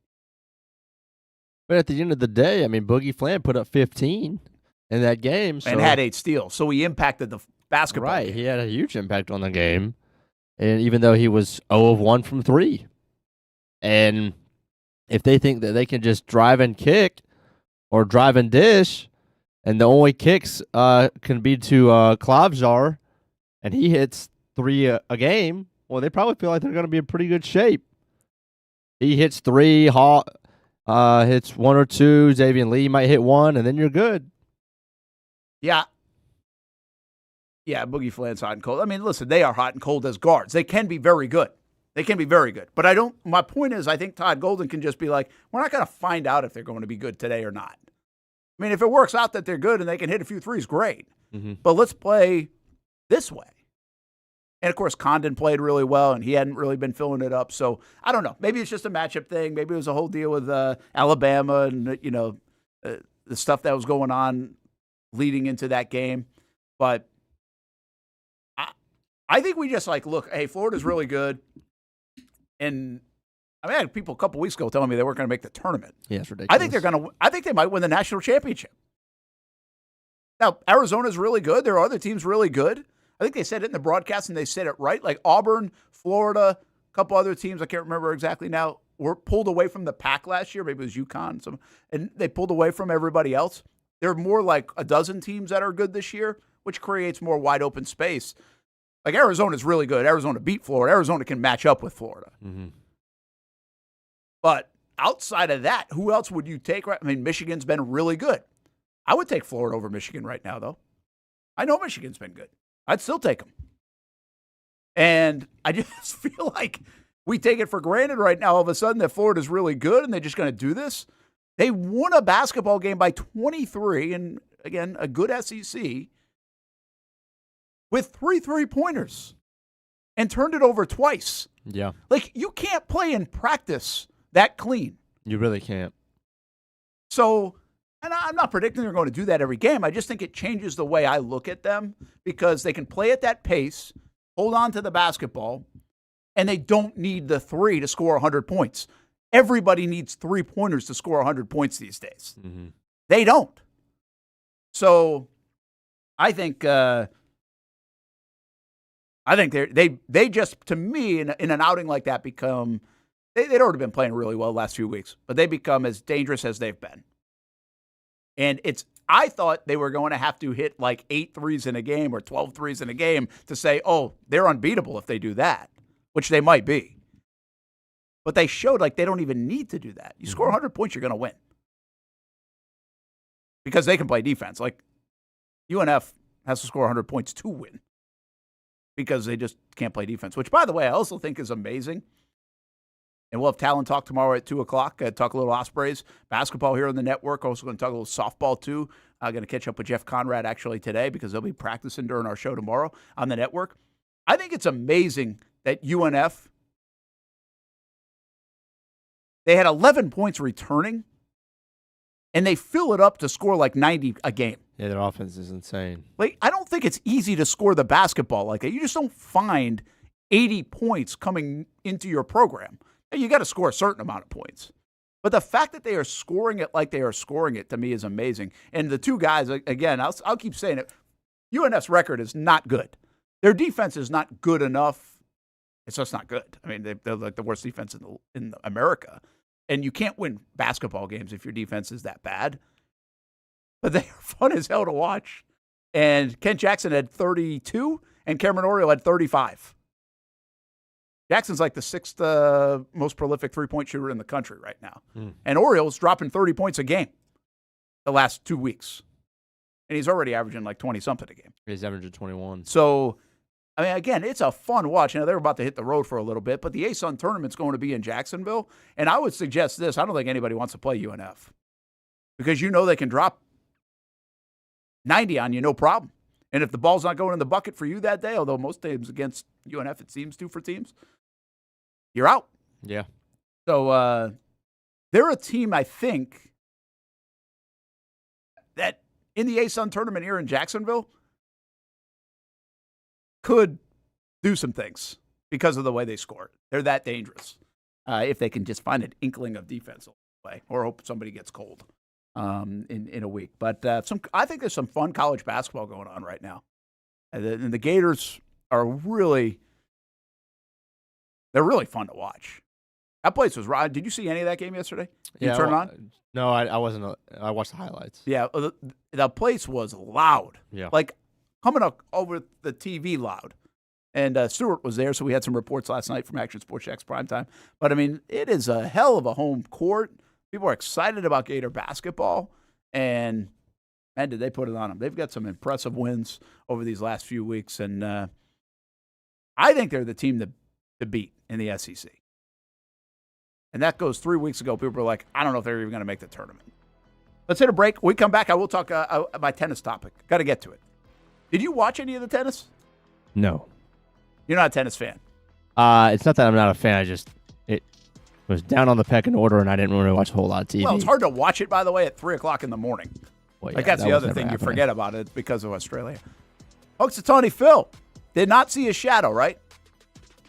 I think he did see Oh, it. he did see a shadow. So that means winner stays. Correct. It feels like if he did see a shadow, we should get the benefit. Like the sun would be out. Therefore, like it I should don't be know. flipped. It's like the logic isn't hitting. Or maybe I'm an idiot. There's no logic in any of this, Brent. So stupid. Like, it's fun when you're in third grade. Outside of that, it's kind of dumb. 50,000 people? That's what I heard. It's insane. Look at that. When it's time to get a new car for anyone in your family, just remember, nobody but Nimnick, the #1 Buick GMC dealer in Jacksonville. Get the latest price breaks on 2023 and 2024 models or the newest 2025 vehicles in the showroom on Phillips Highway or shop online at nimnickbuickgmc.com 24 hours a day. GMC Sierras, Yukons, and the redesigned Acadias, or get the all-new redesigned line with Buicks. It's nobody but Nimnick, and part of the reason why is this is a first-class buying experience here at Nimnick Buick GMC. You're not just a customer, you're a friend. This is about getting a vehicle that best fits you and getting you on the road, and also helping you and your family down the road. Nimnick has a treating you right guarantee, courtesy, respect, fairness, and most Buicks, GMCs, and Jacksonville's only Car Bravo dealer, nobody but Nimnick. Who has put in the most years and stands behind a better experience? Nobody but Nimnick. GMC. We are professional grade.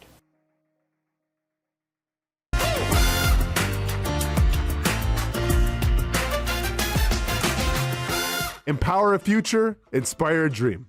It's a bold but simple mission for the Jacksonville Police Athletic League known as Jax PAL. Help the next generation of kids in Jacksonville shape a brighter future. Their after-school programs, teenage leadership programs. There's community outreach. It's been just an awesome opportunity to be out here with my colleagues and do something good for the community. It's really been an interesting opportunity to just see everybody work together in a way that we don't normally in the office. And there's sports.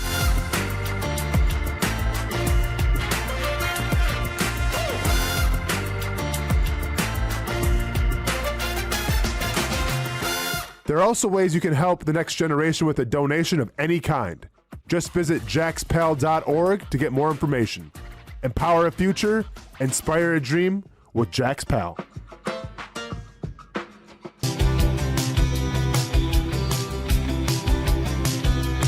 Welcome inside the Armor Guard exterior and gutter helmet showroom. There's a lot going on, like glass exteriors, replacement windows, and down there we have the retractable screens and awnings, plus hurricane protection. Let's talk more about those gutters, and to do that, we bring in Kevin. He's the owner, he's the expert. Why Gutter Helmet? Well, Gutter Helmet's truly the only maintenance-free product. It lets the trash and debris go on the ground, the water wraps around and goes inside. Unlike filters, they sit on top of the gutters, and the trash and debris build up on top of filters, which requires maintenance. With Gutter Helmet, we're going to keep you off the ladder, the most dangerous thing in your garage. With Gutter Helmet, you'll never clean your gutters again. So get off the ladder and put on the helmet. Gutter Helmet.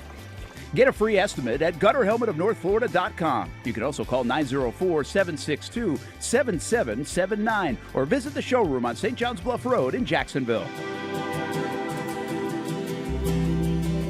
Hi, I'm Greg Mackey from Cycles of Jacksonville. Whether you're looking for a side-by-side, ATV, motorcycle, or scooter, Honda has what you need.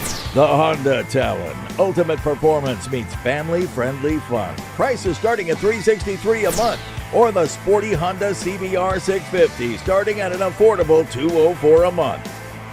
Stop by and choose your adventure from a full line of Honda products. Only at Cycles of Jacksonville on Atlantic Boulevard.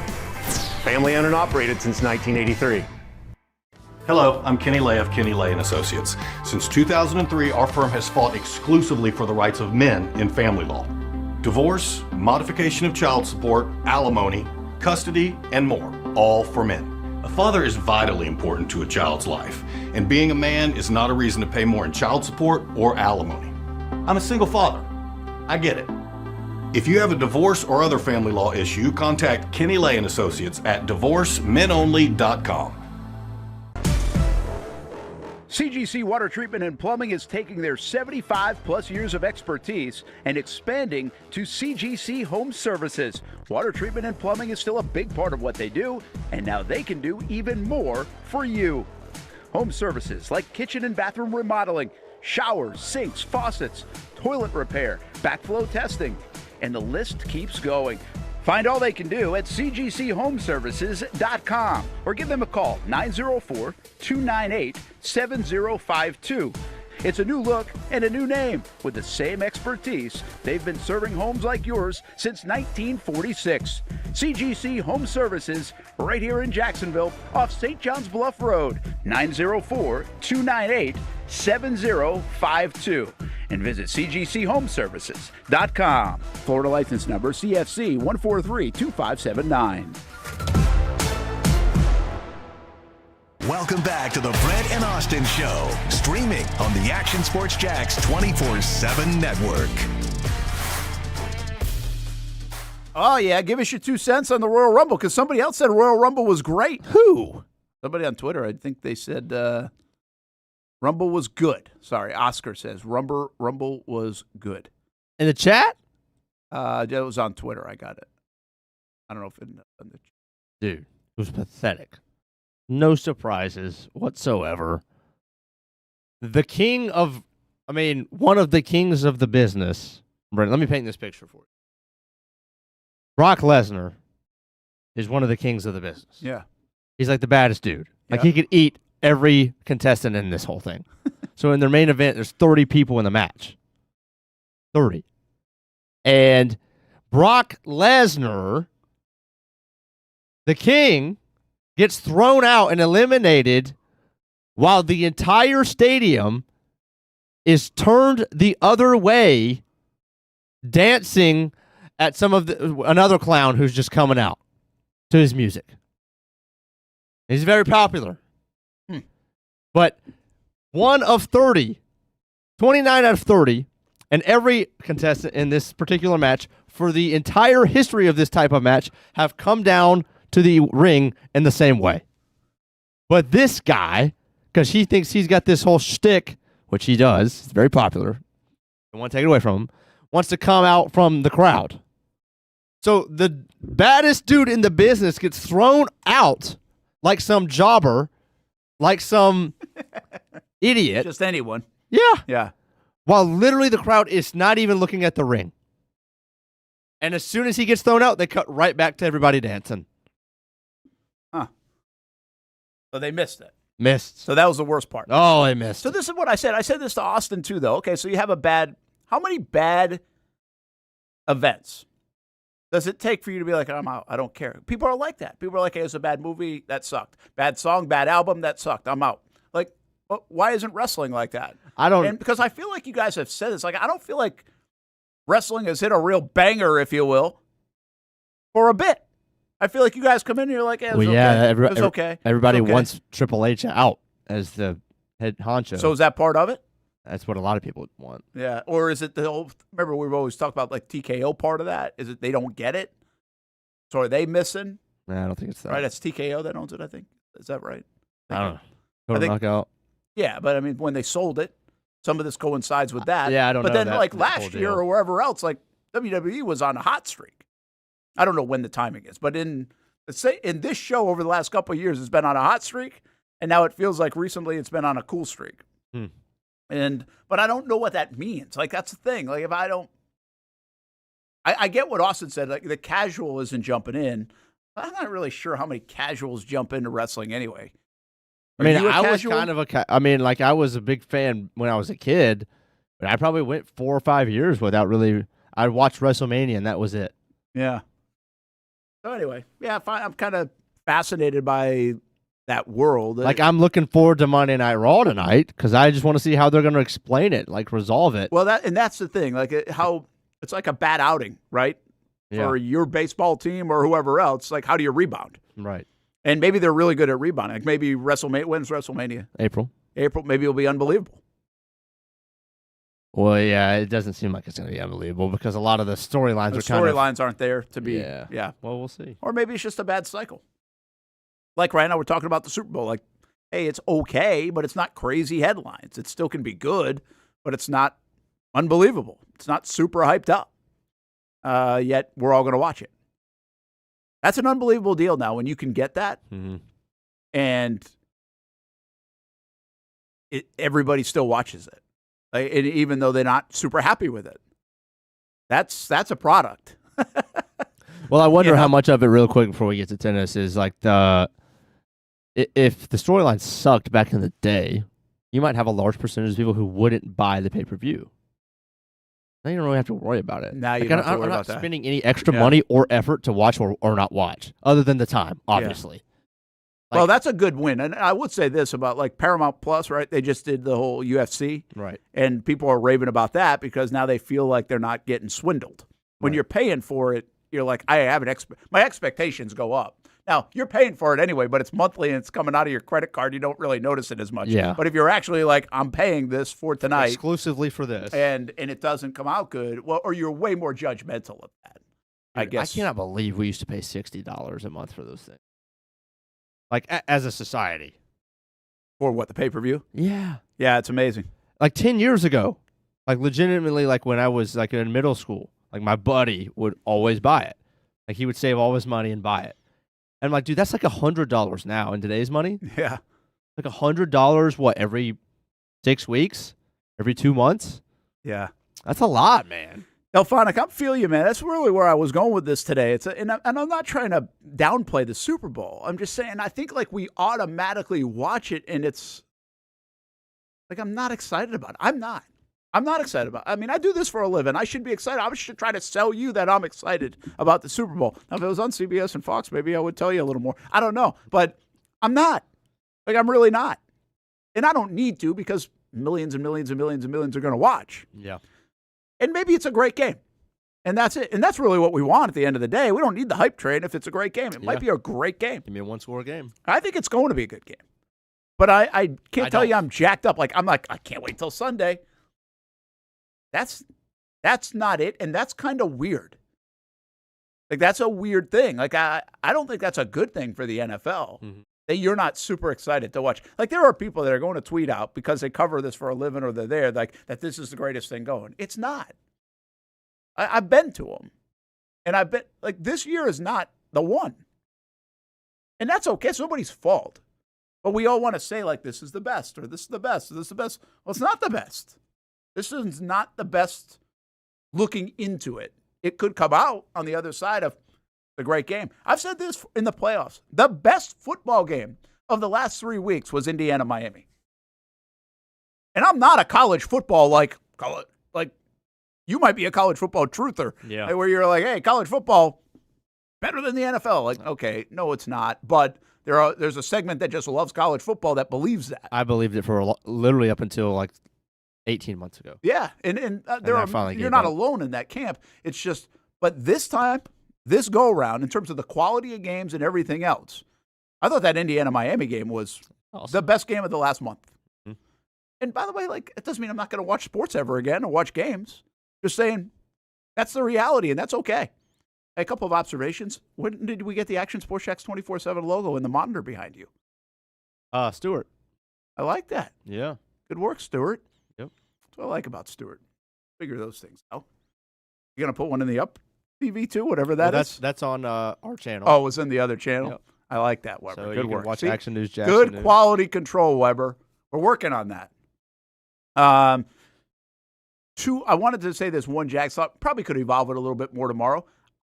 The 10 coaches, I feel like the Jags are one of the big winners of the offseason, of the coaching cycle. And I know we're here in Jacksonville. I'm not telling you in Seattle they're going to say the same thing. But don't you feel like the Jags are huge winners? And for two reasons. I did this a little bit last night on TV on primetime. One of the reasons is Liam Cohen seems like he was a hell of a choice in the last 2-year cycle. Ben Johnson was too. Mike Vrabel was too. But the guys that were interviewing this cycle interviewed with the Jags last cycle. So the Salas of the world or those kind of guys, they were in on this job. Jags picked Liam Cohen. They got Liam Cohen. Mm-hmm. And it feels better than a lot of the other guys that are out there. Now, listen, if John Harbaugh was around, that would feel probably pretty good too. Sure. But overall, the guys that got jobs this cycle, if you take the last 2 years, it feels like the Jags did a hell of a job because there's a lot of confidence in Liam Cohen. And then beyond that, you get continuity for the first time in so long around here. Trevor Lawrence gets it for the first time in his career, entire staff coming back on offense. So those are huge wins. And now I think you get a motivated group by the likes of Campanile and Udinski to maybe even work. They already worked their butt off, but to work even harder to evolve their game to make themselves even more marketable the next time because they got a taste of it. That's fair. They were almost hitting the big time. So you talk about people with an edge, people with motivation, and it's not a selfish one. It's just that juices you up. And I think these guys will be even more juiced up to be like, hey, Arizona, you made a mistake. You didn't pick me as your head coach, right? Or Buffalo, whatever, you name it. So I think the Jags ended up in a really good spot. All right, last thought from today. The tennis semifinals in the Australian Open, if you want good sports, it was unbelievable theater. And I can't say I watched it all. These things are like overnight. I used to get up to watch Tiger Woods at the British Open or something. I'm not staying up to watch tennis. And when I went to bed, Alcaraz had a 2-set lead against Zverev. Zverev, I think it is. Zverev? Yeah, I think, I don't know, I might be screwing that one up. But the big server. And 2-set lead, I was like, oh, that's over. But you wake up in the morning, that thing went 5 sets, and Alcaraz had to come back. He was down 5-3. And he wins. And it went 5.5 hours. Then Djokovic beat Sinner. So you got the Djokovic story, end of his career, 24 majors, great, blah, blah, blah. And he beats Sinner, who's the best guy going right now. And that took 4 hours. You got 10 hours of tennis. That was remarkable. And then Djokovic loses to Alcaraz. So the tennis, first of all, was fantastic.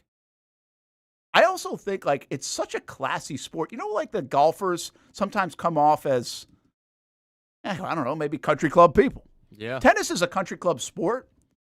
If you listen to those guys talk, especially as they get older in their career, but even Alcaraz, who's 22, it feels like these guys are enjoyable to root for. And it's been like that. Federer was unbelievable.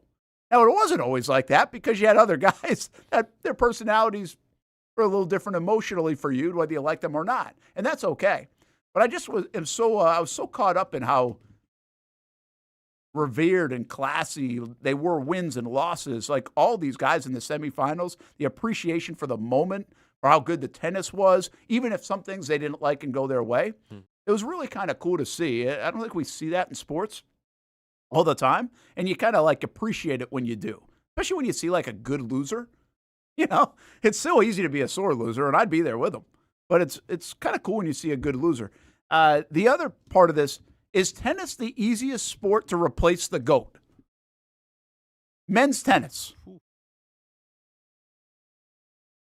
I don't know where we were 20 years ago before these guys entered the equation exactly, but you had the likes of Pete Sampras, right? Who was, I don't know if you know the name or not, but Pete Sampras, one of the greats. Well, then Federer, Nadal, and Djokovic, what they just did, the trio, is remarkable over the last couple of decades. And they kind of replaced each other as the GOAT. Right. Well, all of a sudden, now you have Sinner and Alcaraz, who might someday replace these guys in the next generation. That's unbelievable. You have to go, Babe Ruth took all the way to Shohei Ohtani. In football, we went Joe Montana, decades to get to the Tom Brady conversation. We try to put Mahomes right after, but come on, it ain't happening probably. So, and in basketball, we went Michael Jordan, and I guess we did kind of get into LeBron pretty quick, but not right away. There was Kobe conversation, but in the real conversation, it now has become LeBron and Jordan. Sure. And maybe basketball is one that we have it because you had Bird and Magic. And prior to that, it was, whoever you Bill Russell you don't go a long time. Like baseball, it feels like you go kind of a long time. But tennis, golly, I can already predict Alcaraz is going to have 20 majors and be in the conversation to be one of the GOATs of all time or the GOAT. So that's my tennis conversation. Hamby, thanks for obliging. No problem. Thanks we for got letting me talk Rumble. Grammys, Rumble, tennis, Miracle on Ice, Sunday night NBA, hockey, outdoor game, goalie fight in the hockey too. By the way, we didn't even mention that. The only other thing that we didn't get to? Super Bowl we got. What else we didn't get to? The freaking Pro Bowl. Oh, gosh. Why is Joe Burrow after Flacco and Sanders? Wait, is it today or tomorrow? Oh, I don't know, but Burrow's now in. How did that happen? What a joke. I want the behind the scenes. I thought it was yesterday. I want the behind the scenes of the Pro Bowl. Not like the action, how it got done. I want to know who's making the calls, who said no, how much money they had to give Burrow to go. So is the Pro Bowl thing tonight or tomorrow? Maybe tomorrow. I don't even know. Nobody cares. That's the story. That's why it's awesome. Opening night is tonight. Maybe there'll be some storylines after tonight. Somebody spark something. Yeah, we'll take it. Have a good Monday, everybody. We'll see you on TV, CBS 47 and Fox 30.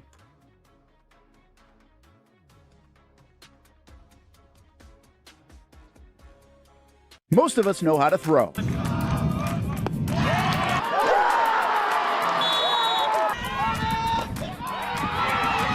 But you need to know what to throw. I'm not talking about footballs, baseballs, softballs. We're talking about those items you need to recycle. Republic Services explains it easy. Recycling simplified. 1. Know what to throw. When in doubt, throw it out. 2. Empty, clean, and dry those materials. It takes an extra minute, but it makes a big difference. And 3.